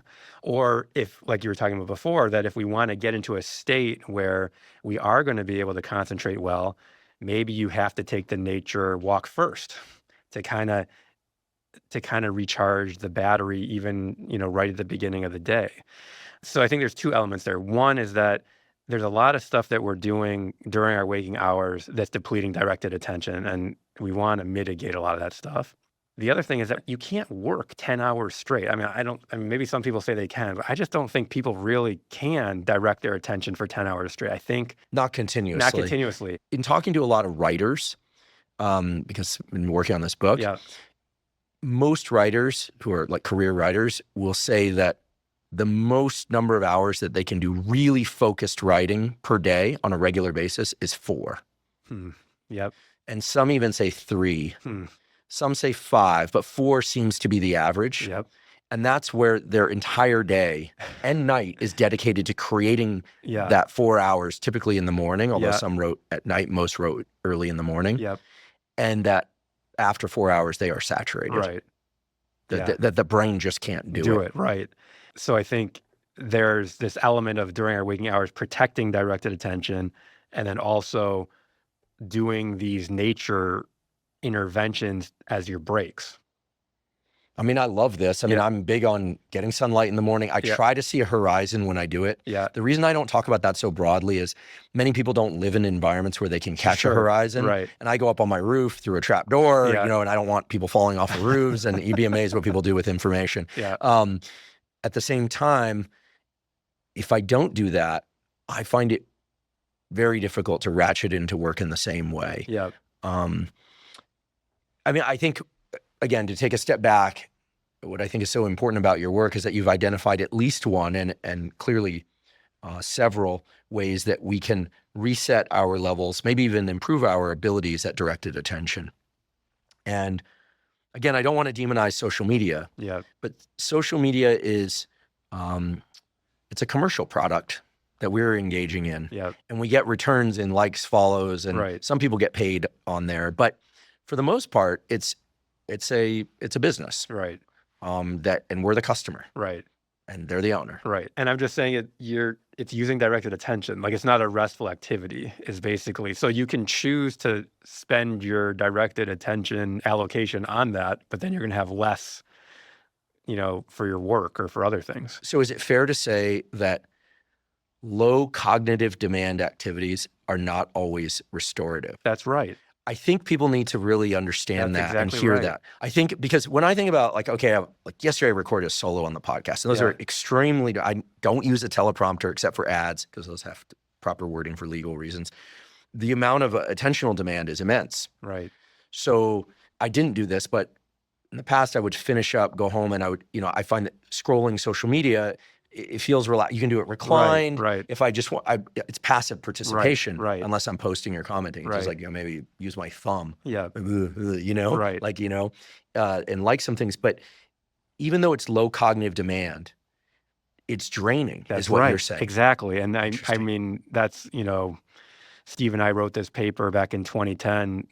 Then it was still television was still the kind of low cognitive load activity that we thought was not restful. And there's all these studies on television that people watching television, after they watch for a couple hours, they report being fatigued and being irritable. Does cognitive performance decline after watching? Cognitive performance declines. So it's just, even though it's low cognitive load, it's depleting. It's depleting of directed attention. Well, I'm really extreme about this stuff, and I'm excited to be able to incorporate more knowledge toward creating better opportunities for directed attention to the right things and not depleting that. I mean, I'm so maniacal that like before I'll do a solo, I'll tell my assistant when he comes to the house in the morning, like, please don't talk to me today. I'm sorry, I don't want to be rude, but I need to keep rehearsing it in my head. Yeah. I need to keep not the specific words, but the concepts in mind. Right. I'm literally thinking about like the structure of the vagus nerve and constantly for usually about 48 hours before, in the same way that like you would obsess over something. Right. And then once it's done, it's done. Right. But anything that's introduced there, like having to make a decision about what to eat for breakfast is interference. Right. The brain is amazing, but we're not that great at using our brain to its best advantage always. Right? Yeah, or our bodies. Well put. Yeah. I want to make sure that we get back into this discussion about rumination. So you discovered that depressed people ruminate about their problem in nature in a way that allows them to dump the problem. We don't know if people with depression ruminate about the problems. In the experiment, we kind of forced them to ruminate. To see if people are in this ruminative state, would nature still have a benefit? And it turns out that it did. Now, one thing that we were kind of wondering about is like, do people maybe they just think less about their problems in nature than the urban environment? And we found that wasn't true. We were also this is actually work that we did with Ethan Cross, and actually my wife, Catherine Kirpin, was also an author on the study. We also thought maybe that maybe interacting with nature might put you in this more third-party distance kind of state. So instead of saying, Mark is so unhappy, or instead of saying I'm so unhappy, you'd say Mark is unhappy, this distant state. We didn't find evidence of that too. It wasn't that people thought about their problems from a more distant perspective in nature either. So what I think is happening is I think we just increase their directed attention. And when you increase directed attention, you're able to do lots of things. And maybe they could just deal with the ruminations better because they had more cognitive resources to deal with those problems. I'd like to take a quick break and acknowledge one of our sponsors, LMNT. LMNT is an electrolyte drink that has everything you need and nothing you don't. That means the electrolytes, sodium, magnesium, and potassium in the correct amounts, but no sugar. Proper hydration is critical for optimal brain and body function. Even a slight degree of dehydration can diminish cognitive and physical performance. It's also important that you get adequate electrolytes. The electrolytes, sodium, magnesium, and potassium, are vital for functioning of all the cells in your body, especially your neurons or your nerve cells. Drinking LMNT dissolved in water makes it very easy to ensure that you're getting adequate hydration and adequate electrolytes. To make sure that I'm getting proper amounts of hydration and electrolytes, I dissolve 1 packet of LMNT in about 16 to 32 ounces of water when I first wake up in the morning, and I drink that basically first thing in the morning. I'll also drink LMNT dissolved in water during any kind of physical exercise that I'm doing, especially on hot days when I'm sweating a lot and losing water and electrolytes. LMNT has a bunch of great tasting flavors. I love the raspberry, I love the citrus flavor. Right now, LMNT has a limited edition lemonade flavor that is absolutely delicious. I hate to say that I love one more than all the others, but this lemonade flavor is right up there with my favorite other one, which is raspberry or watermelon. Again, I can't pick just one flavor. I love them all. If you'd like to try LMNT, you can go to drinklmnt.com/Huberman, spelled drinklmnt.com/Huberman, to claim a free LMNT sample pack with a purchase of any LMNT drink mix. Again, that's drinklmnt.com/Huberman to claim a free sample pack. You mentioned impulsivity, aggression, and the probability of committing a crime. You have some data that there are these ways of reducing impulsivity more broadly. Yeah. Right. I don't think impulsivity is something that most people think they deal with, but I'll tell you, if you've ever found yourself picking up your phone just because everyone else did, Right. that's impulsivity. Right. And by the way, I think perhaps I've been a little bit unfair to social media, and I've spared the equally or maybe even more pernicious thing of modern life, which is texting. Yeah. I mean, it's amazing to me on a plane how hard it is for people to disengage from texting. Right. And it's also amazing to me how we can all get into like 3 or 4 conversations over text, or 3 or 4 conversations with one person within a text thread. Right. I mean, if that were converted into like actual dialogue, it'd be crazy. It would be, it'd be like switching back and forth between 4 different conversations. Right. I mean, that party is nuts. Right. But in the form of texting, it's like we're doing it. Are there any data on what texting is doing to directed attention? I haven't seen any on it, but I would say it's got to be depleting. There was some interesting work, actually, I think by one of your colleagues at Stanford, Anthony Wagner, who did work on these multimedia multitaskers. So people that text and are doing email or social media and something on the computer, like you're using multiple media devices simultaneously, does that train attention or does it deplete attention? And I think those studies are quite evident that it depletes attention. It's not training people's attention, it's just depleting their attention. So I would say, I managing all those conversations is going to be very taxing of directed attention. Again, and I'm not somebody who's totally against smartphones. I have a smartphone. I don't do social media, but I do text a lot. I guess I try not to always be so fast. I say sometimes I'm just going to have my time and not always be so fast to respond. But it's hard. It's very difficult. You have to be really mindful and protective of your directed attention. And people get angry if they have kind of an expectation of response latency, and then you depart from that. Right. Which is just nerd speak for sometimes I'll text back fast, sometimes it will take me several weeks or months. I think that's starting to normalize a little bit out there because of the sheer volume of communication that people are getting. Right. A few years ago, that was considered rude. Right. I've heard more and more discussions that I have no real knowledge of what the discussions were. But there's a very popular podcast, in particular for women, where the host was talking about this the other day. Someone sent it to me. They're like, "Oh, it's the texting 3 weeks later thing is becoming a norm." I think some people are just bombarded with with text messages. I guess our species is really good at creating technologies and then figuring out like, darn, like we need to backtrack a little bit, right? And, because all the programs, so like, the program Freedom, for instance, which shuts down the internet for a certain interval of time on your computer. That was great. Hardly anyone uses it. Yeah. And hardly any of the people I know who used to use it anymore. Forgive me, Freedom designers. But it's like it starts to just disappear because the culture drifts in a new way. Right. And people like Cal Newport or you who don't have social media, or me who put social media on a separate phone and takes a month to reply to a text unless it's urgent. Right.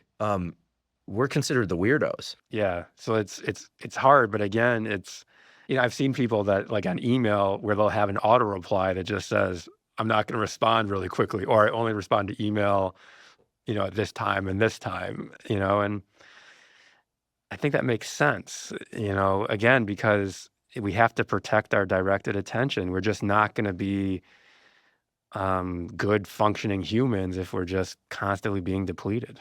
I read a study from Wendy Suzuki's lab at NYU a few years ago that people that do 13 minutes a day of mindfulness meditation, so basically sitting or lying down, closing one's eyes, focusing on their breathing, and constantly refocusing their attention as it drifts back to a location kind of like right in the middle of their forehead. They observed improvements in memory tasks, but actually decrements in sleep were mentioned there, especially if they did it too late in the day. And meditation to me always seemed like a focusing exercise. Yes. And so while it's relaxing because you're not jogging or socially engaging, it's cognitively demanding because you have to constantly bring your attention back. Yes. So for many years, we thought of meditation as a reset. Yes. I think of meditation as focus training. Yes. Not a reset. What you're talking about with nature walks is a reset. Yeah. And it's interesting because, there was a paper, Tang, I can't remember first name, and Michael Posner. They did some meditation results, and then they found these kind of improvements in attention after meditation, and they're kind of contacting me because I was doing this nature stuff.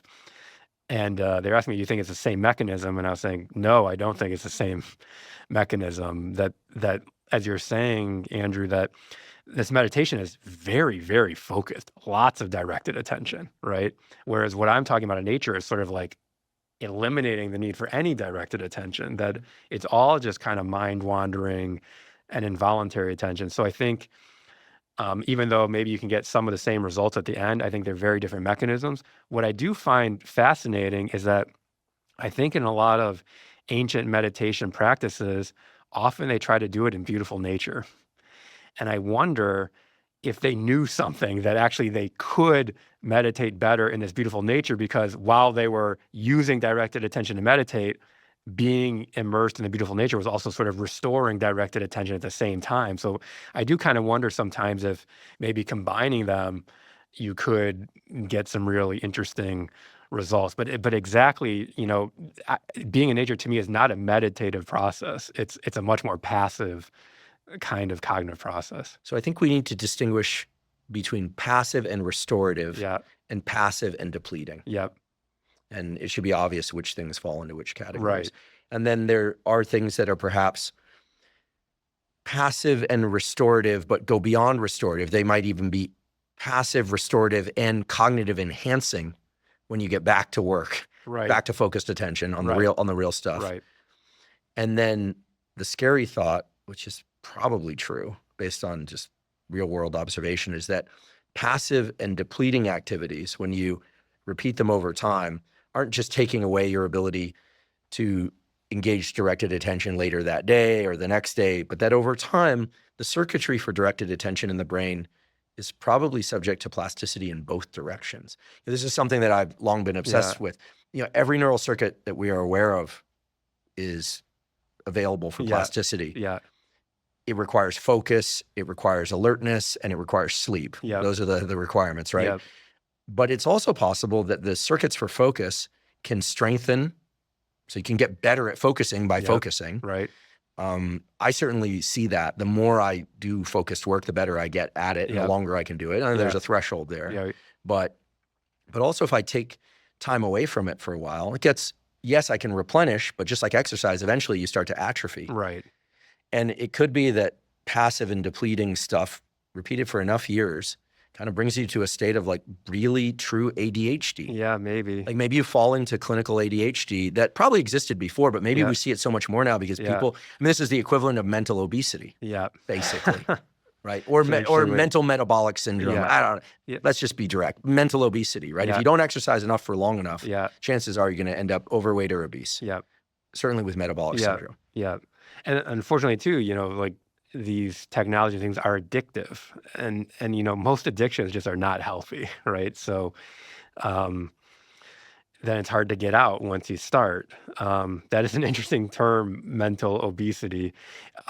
There was this interesting paper that kind of looked at how our collective attention span has sort of changed. They looked at just a short time window, but like tweet hashtags, maybe they used to last for 40 hours, be popular. Now it's down to 20 hours. If you look at movie ticket sales, like the best, the most popular movies, they were most popular for 3 months. Now it's like 1.5 months. Like it's just maybe our collective attention span is kind of shrinking a little bit, and we've kind of been wondering, like, does that mean has our like individual directed attention kind of shrunk a little bit, or is there just, too many other possibilities that we're just too overwhelmed that's causing that? But it is something that is a bit worrisome, that it's not just that we're having a lot of things, and I'm speculating now, it's not just that we have a lot of things vying for our directed attention, but if we're being so bombarded so much, and as you say, we're kind of getting into these bad modes of thinking, could our directed attention span actually shrink? I believe it. Yeah. It can, and it is out there. I mean, to borrow from the mighty David Goggins, who's kind of I don't know if you're familiar with David, but author of Can't Hurt Me, and he's been on this podcast and a real proponent of doing hard things every single day, not because he wants to do them, but precisely because he doesn't want to do them, forcing upon himself real discipline. He's emblematic of that. He's also said, and this should be reassuring to people, that nowadays it's easier than ever to be exceptional, because all you have to do is overcome the urge to be on your phone as much, run a bit more. I mean, maybe what we're going to select for are the people who are very organized about their engagement with phones and social media. I mean, I will say, coming from the Bay Area, I know a number of people who work for and have founded very large social media platforms. Yeah. They're not on their phones all day. Right. They're definitely not, and their kids aren't either. Right. Their kids aren't either. So you're a father of 4. Yep. Are there things that you do with your kids to encourage the build up and reinforcement of these circuits? Certainly their brains are still plastic. Yeah. And a lot of people listening to this have kids or are kids and would like to know what they should do. Is it exactly what adults should do? So I try to practice what I preach. It's hard because all of their friends have the technologies too. My oldest daughter does have a smartphone, but she doesn't have any social media.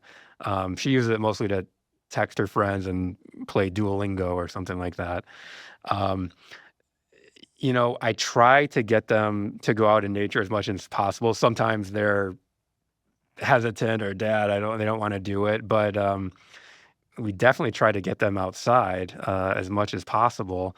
And even, when we get to go on vacation once in a while, my wife's family, we're fortunate they have like a little cabin in northern Ontario that we go to. And there's really no internet there or anything. And the kids are just running around with their cousins and playing in the lake and, doing just normal kid things. And, I think you've had Jonathan Haidt on the podcast, and he kind of talked about this. And he said, the kids have to have more free play. And the thing that I would just kind of add to what Johnson is saying, I would say you want them to have more free play in nature, and we want them getting out in nature more. And I think, back to Goggins was his name? David Goggins. Yeah. I do agree too that we should do hard things.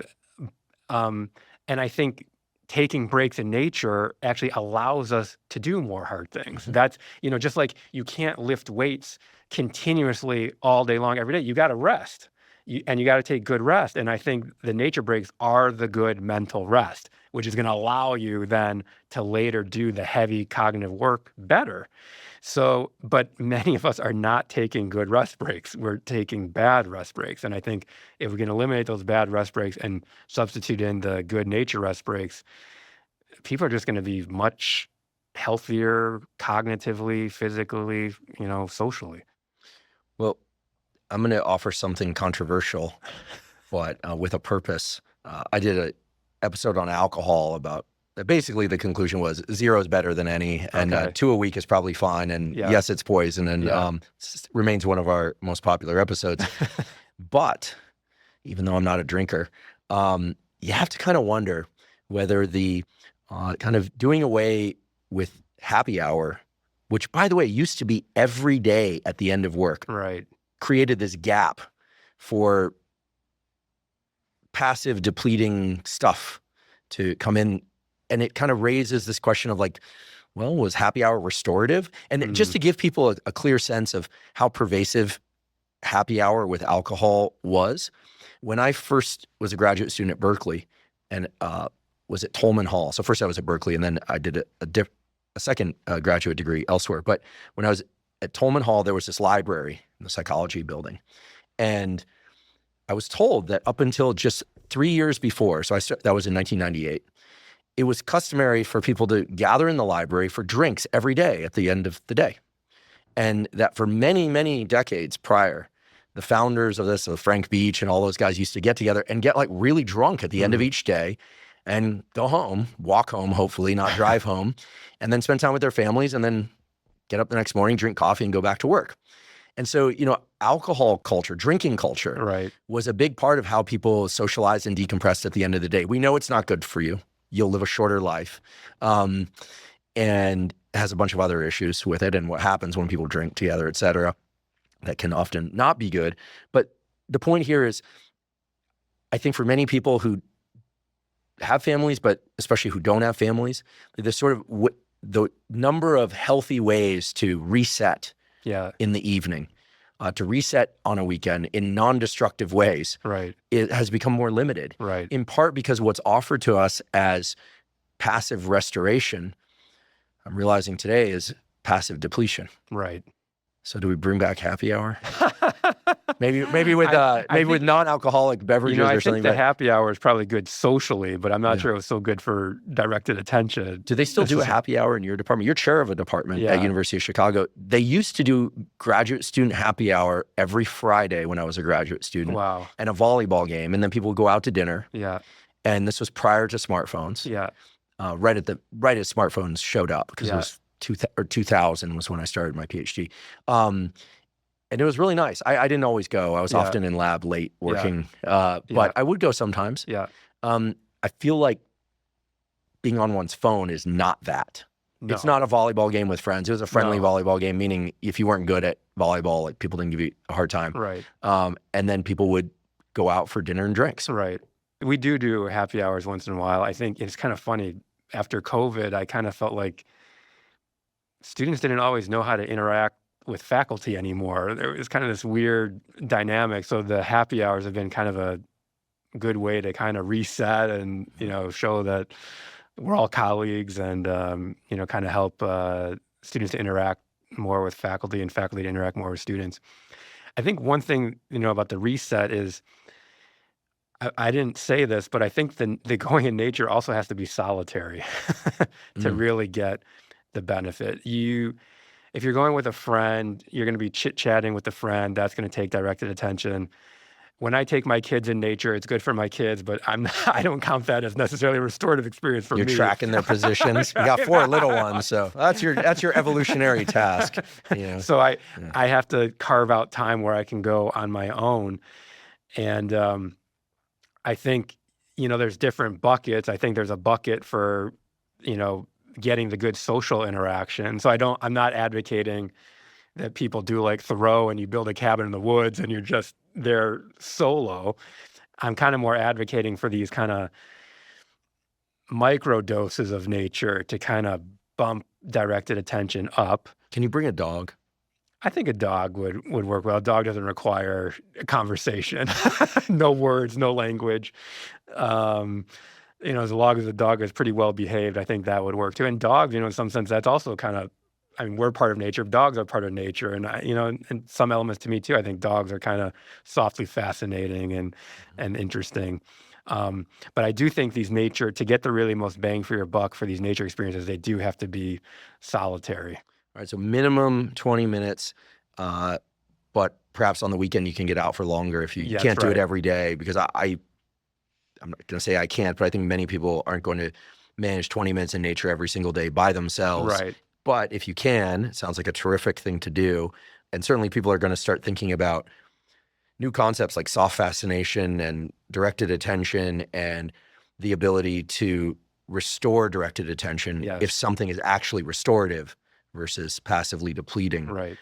I want to make sure that I ask you about stroke, diabetes, and heart disease. You have some really interesting data that people who take on this practice of getting into nature can actually improve their health outcomes beyond just being able to focus better.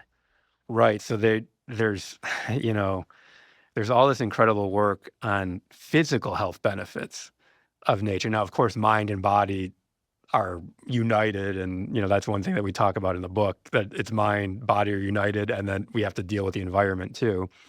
But it's interesting that there have been these studies about these incredible physical health benefits that people get from interacting with nature. And one of the most incredible ones, I don't know if you're familiar with this, Andrew, was a study done by Roger Ulrich in the 1980s. And what Roger Ulrich was looking at was a hospital corridor in this hospital in Philadelphia. And he looked at, in these hospital rooms, what view did they have out of the window of these hospital rooms. And some of the hospital rooms had views of modest nature, like a tree and some shrubs. Others were just looking out to a brick wall.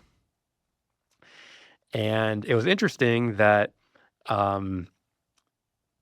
patients who were recovering from gallbladder surgery, when they had the view of nature out of their window, this modest view of nature, they recovered from gallbladder surgery a day earlier, and they used less pain medication compared to the people that had the view of the brick wall. And what's cool about this study is that it wasn't, Ulrich didn't have the power to randomly put people in different rooms, but essentially patients were just randomly put into these different hospital rooms. So it's not like healthier people got the views of nature or wealthier people got the views of nature. These patients were just randomly placed into these different hospital rooms. And the ones that have the modest view of nature recovered faster from gallbladder surgery and used less pain medication. And you got to be thinking, what's up with that? Like, what's the mechanism there? I don't think it's air quality. I don't think the people with the views of nature somehow exercised more. There's something about the aesthetic of nature that can also be physically healing. I mean, that's pretty wild. We kind of followed up on that in a study that we did in Toronto, which was kind of cool. We had health data from about 30,000 people in Toronto. And then we had two incredible data sets to quantify green space in people's neighborhoods that then we then could relate to health. So the University of Toronto Forestry Department had a data set where they cataloged every single tree on public land in the city of Toronto. So we had data for 580,000 trees in the city of Toronto. We knew the species of the tree and the diameter of the tree at breast height, basically saying how old the tree was. And then my student, Omid Kardan, calculated basically how much tree canopy each individual tree provided. Then we had this other data set that was satellite imagery of the whole city of Toronto, where we could quantify all the other trees that were like in people's backyards or something like that. And from those data, we basically related the health data to the tree data. And we found, so for one variable is subjective. So how healthy do people think they are? How healthy do they feel? And we found that if you just added one tree on their city block, that was related to a 1% increase in people's health perception. Now, that sounds pretty modest, but to get that equivalent benefit monetarily, you'd have to give everybody in that neighborhood $10,000 and have them move to a neighborhood that had a median income that was $10,000 wealthier, or it was also related with being 7 years younger. And again, the tree effect was controlling for age, education, income. So that was pretty interesting. We also had data on more objective health measures. Does somebody have a stroke? Do they have diabetes or heart disease? And there we found if you increased the amount of trees on the street by one tree per neighborhood, that was related to a 1% reduction in stroke, diabetes, and heart disease. Again, sounds pretty modest, but to get that equivalent benefit monetarily, you'd have to give every household in that neighborhood $20,000, have them all move to a neighborhood that's $20,000 wealthier, or it was also related to being 1.5 years younger. So pretty incredible. Again, I can't say causality because it's correlational, but I'm fairly confident in the direction because the worst case scenario is just healthier people choose to live in neighborhoods that have more trees, but they can't be younger, they can't be wealthier, they can't be more educated because we controlled for that.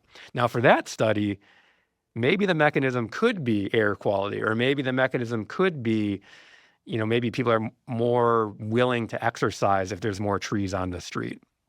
But pretty incredible stuff that just increasing the tree canopy a little bit, you could get these physical health benefits. That is impressive. For people that don't have the opportunity to plant more trees in their neighborhood, would getting and tending to an indoor plant have any positive effect? So people have found some effects of having indoor plants. Not necessarily to these physical health benefits, but to there's some attention benefits of having indoor greenery.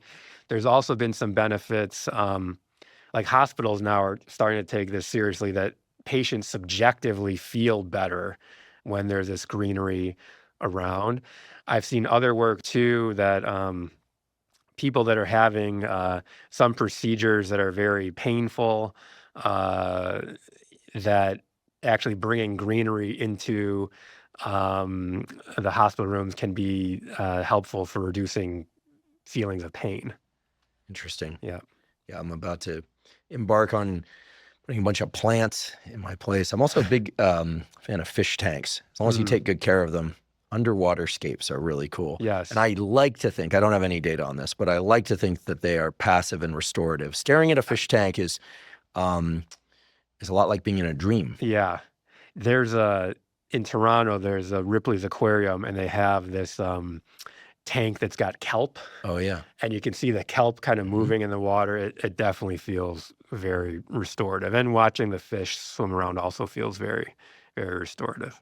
Yeah, the feeling that might be familiar to people that visited, for instance, the Monterey Bay Aquarium or this aquarium that you're describing is when the tanks are at eye level or higher, it puts you into this other world, right? There, like you're at the bottom of the ocean or you're in the ocean. Yes. But the feeling that's always striking to me is when you leave an aquarium and you're out into the real world again, it feels so different. Yes. It's what you take away from it that's equally interesting. In the same way that when you walk out of a really great movie, the world feels different. Yes. It feels lighter, brighter. Yes. It's, of course, physically brighter, but there's really something to it, the contrast between experiences, which is so much of what we're talking about today. I think a lot of people who have some aesthetic sense will be familiar with the experience of, like seeing a building or walking into a space and you're like, oh, this like feels good, or this doesn't feel right. And sometimes they can point to the clutter or the lack of whatever it is. Some people are more design oriented. What's this phrase? It's the feng shui. Feng shui, right. What do we know about nature and physical spaces and how they impact how we feel or even how we think? Yeah. It's a really interesting question. And there's a couple interesting things that we've done that's related to this. So one design concept that people talk about quite a bit now is this idea of biophilic design. So kind of trying to mimic patterns of nature and architecture. And like you can imagine like a Gaudi building in Barcelona that's got all the curves, and Gaudi was trying to mimic nature in a lot of his buildings, and people really like that kind of architecture. And so we collaborated with this architect, Alex Coburn, and we basically took a bunch of building facades and had people basically look at these facades and rate how much they like these buildings and building interiors.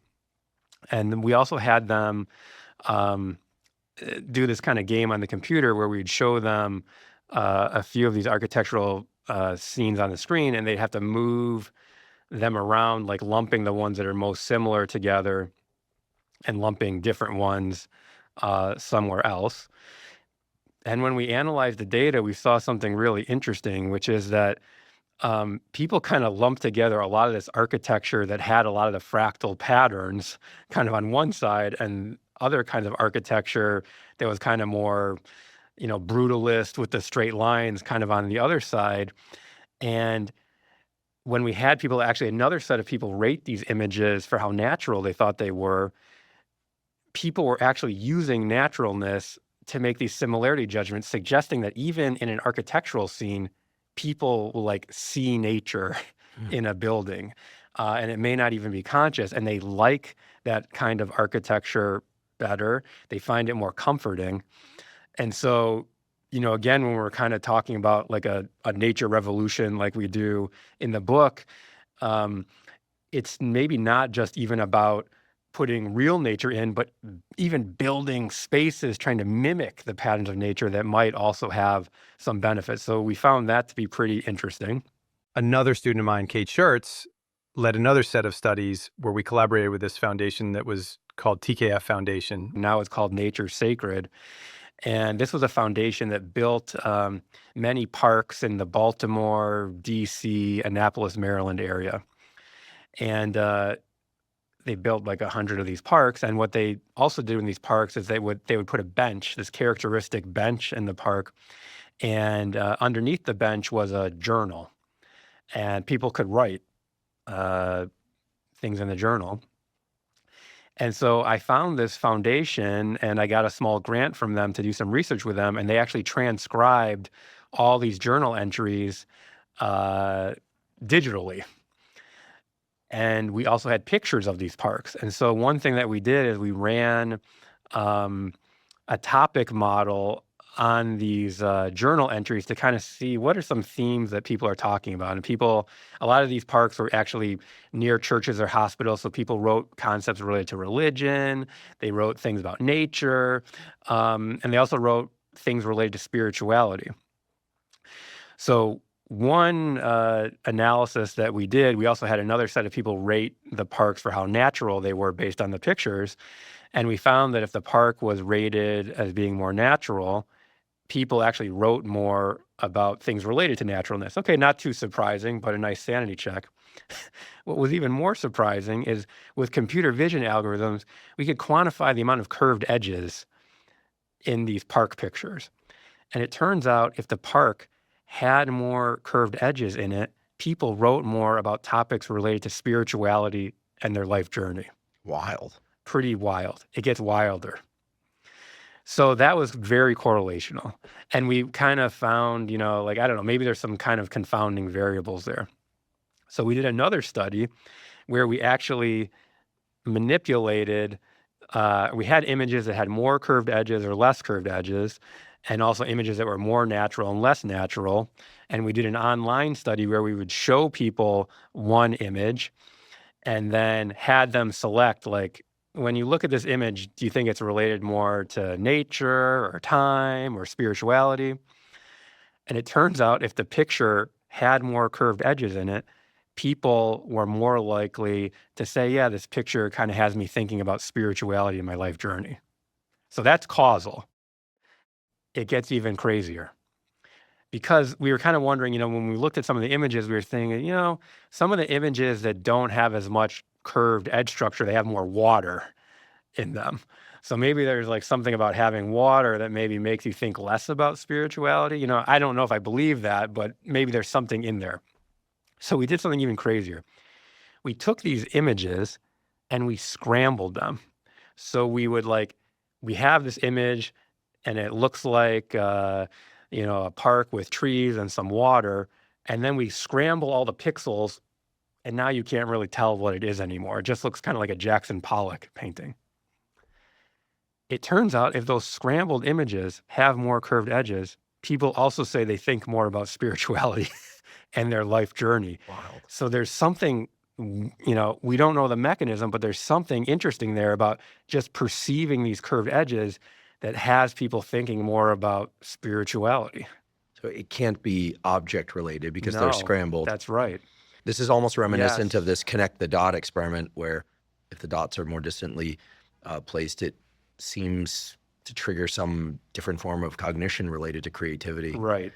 If nothing else, it's becoming increasingly clear that visual scenes have a profound impact on our cognition, and I don't even know what brain network to think of when we think about spirituality, probably somewhere down the temporal lobe, because if you don't know where something is in the brain, you almost always say it's down the infratemporal lobe where all the other sort of mysterious stuff is.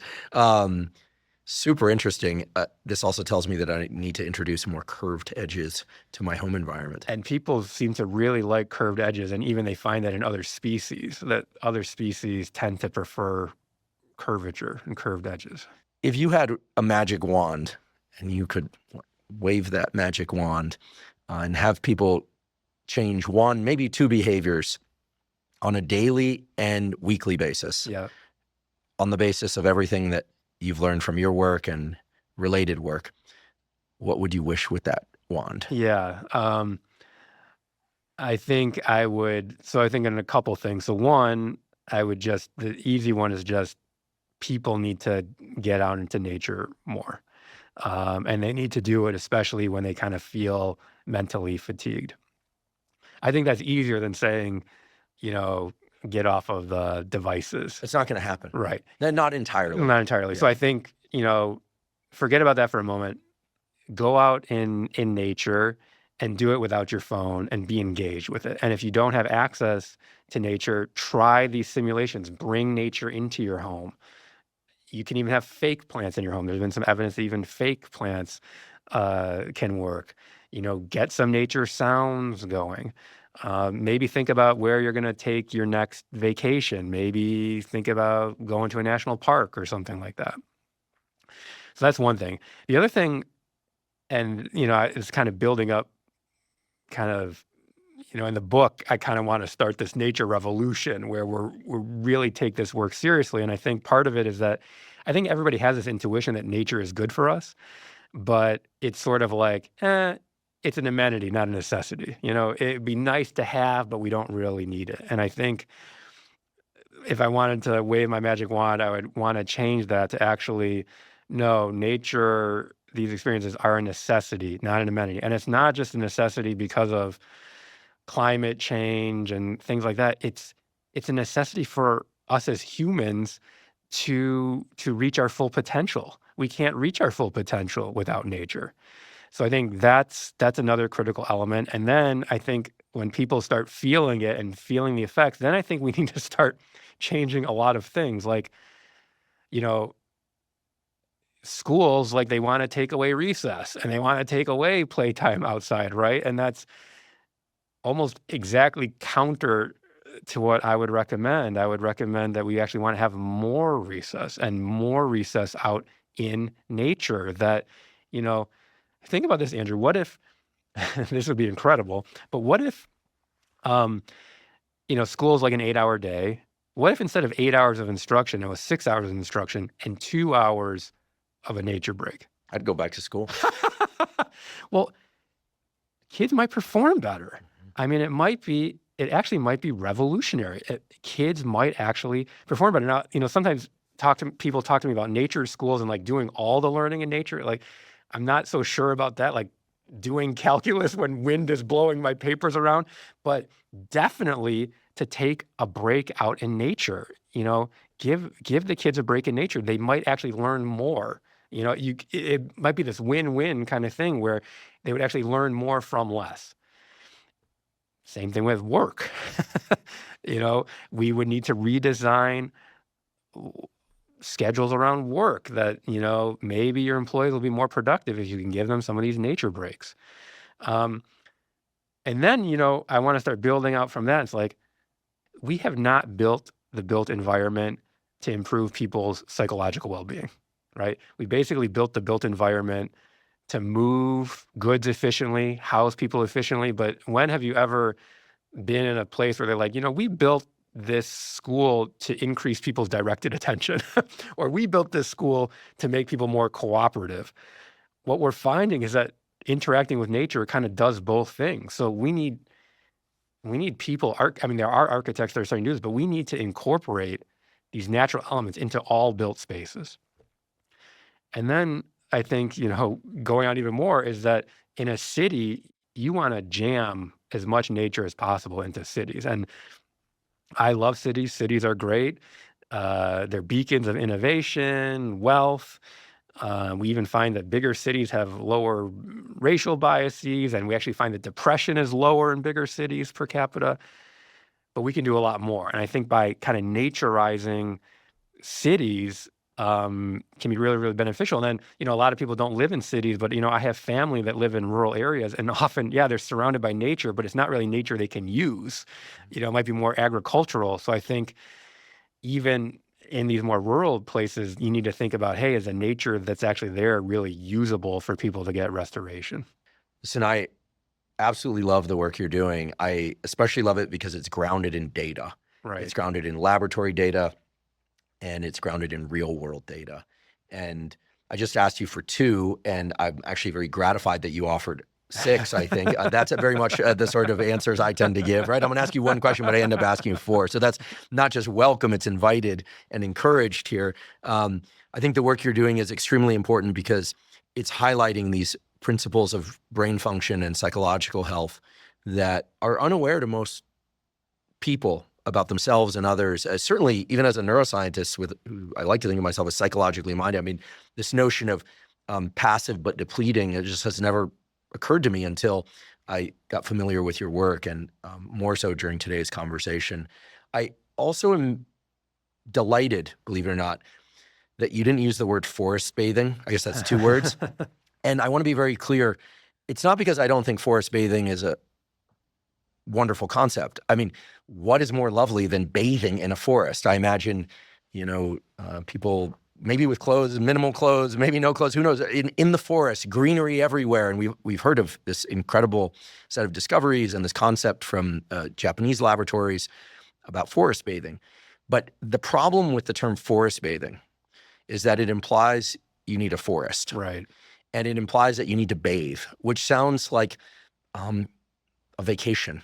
It sounds like something that you really have to devote a ton of time to. And so I'm a big fan of forest bathing as a concept and as a practice. But I really appreciate that your work is focused on what people can do in a real practical sense as we bring more nature into cities, into homes, into rural areas that's accessible.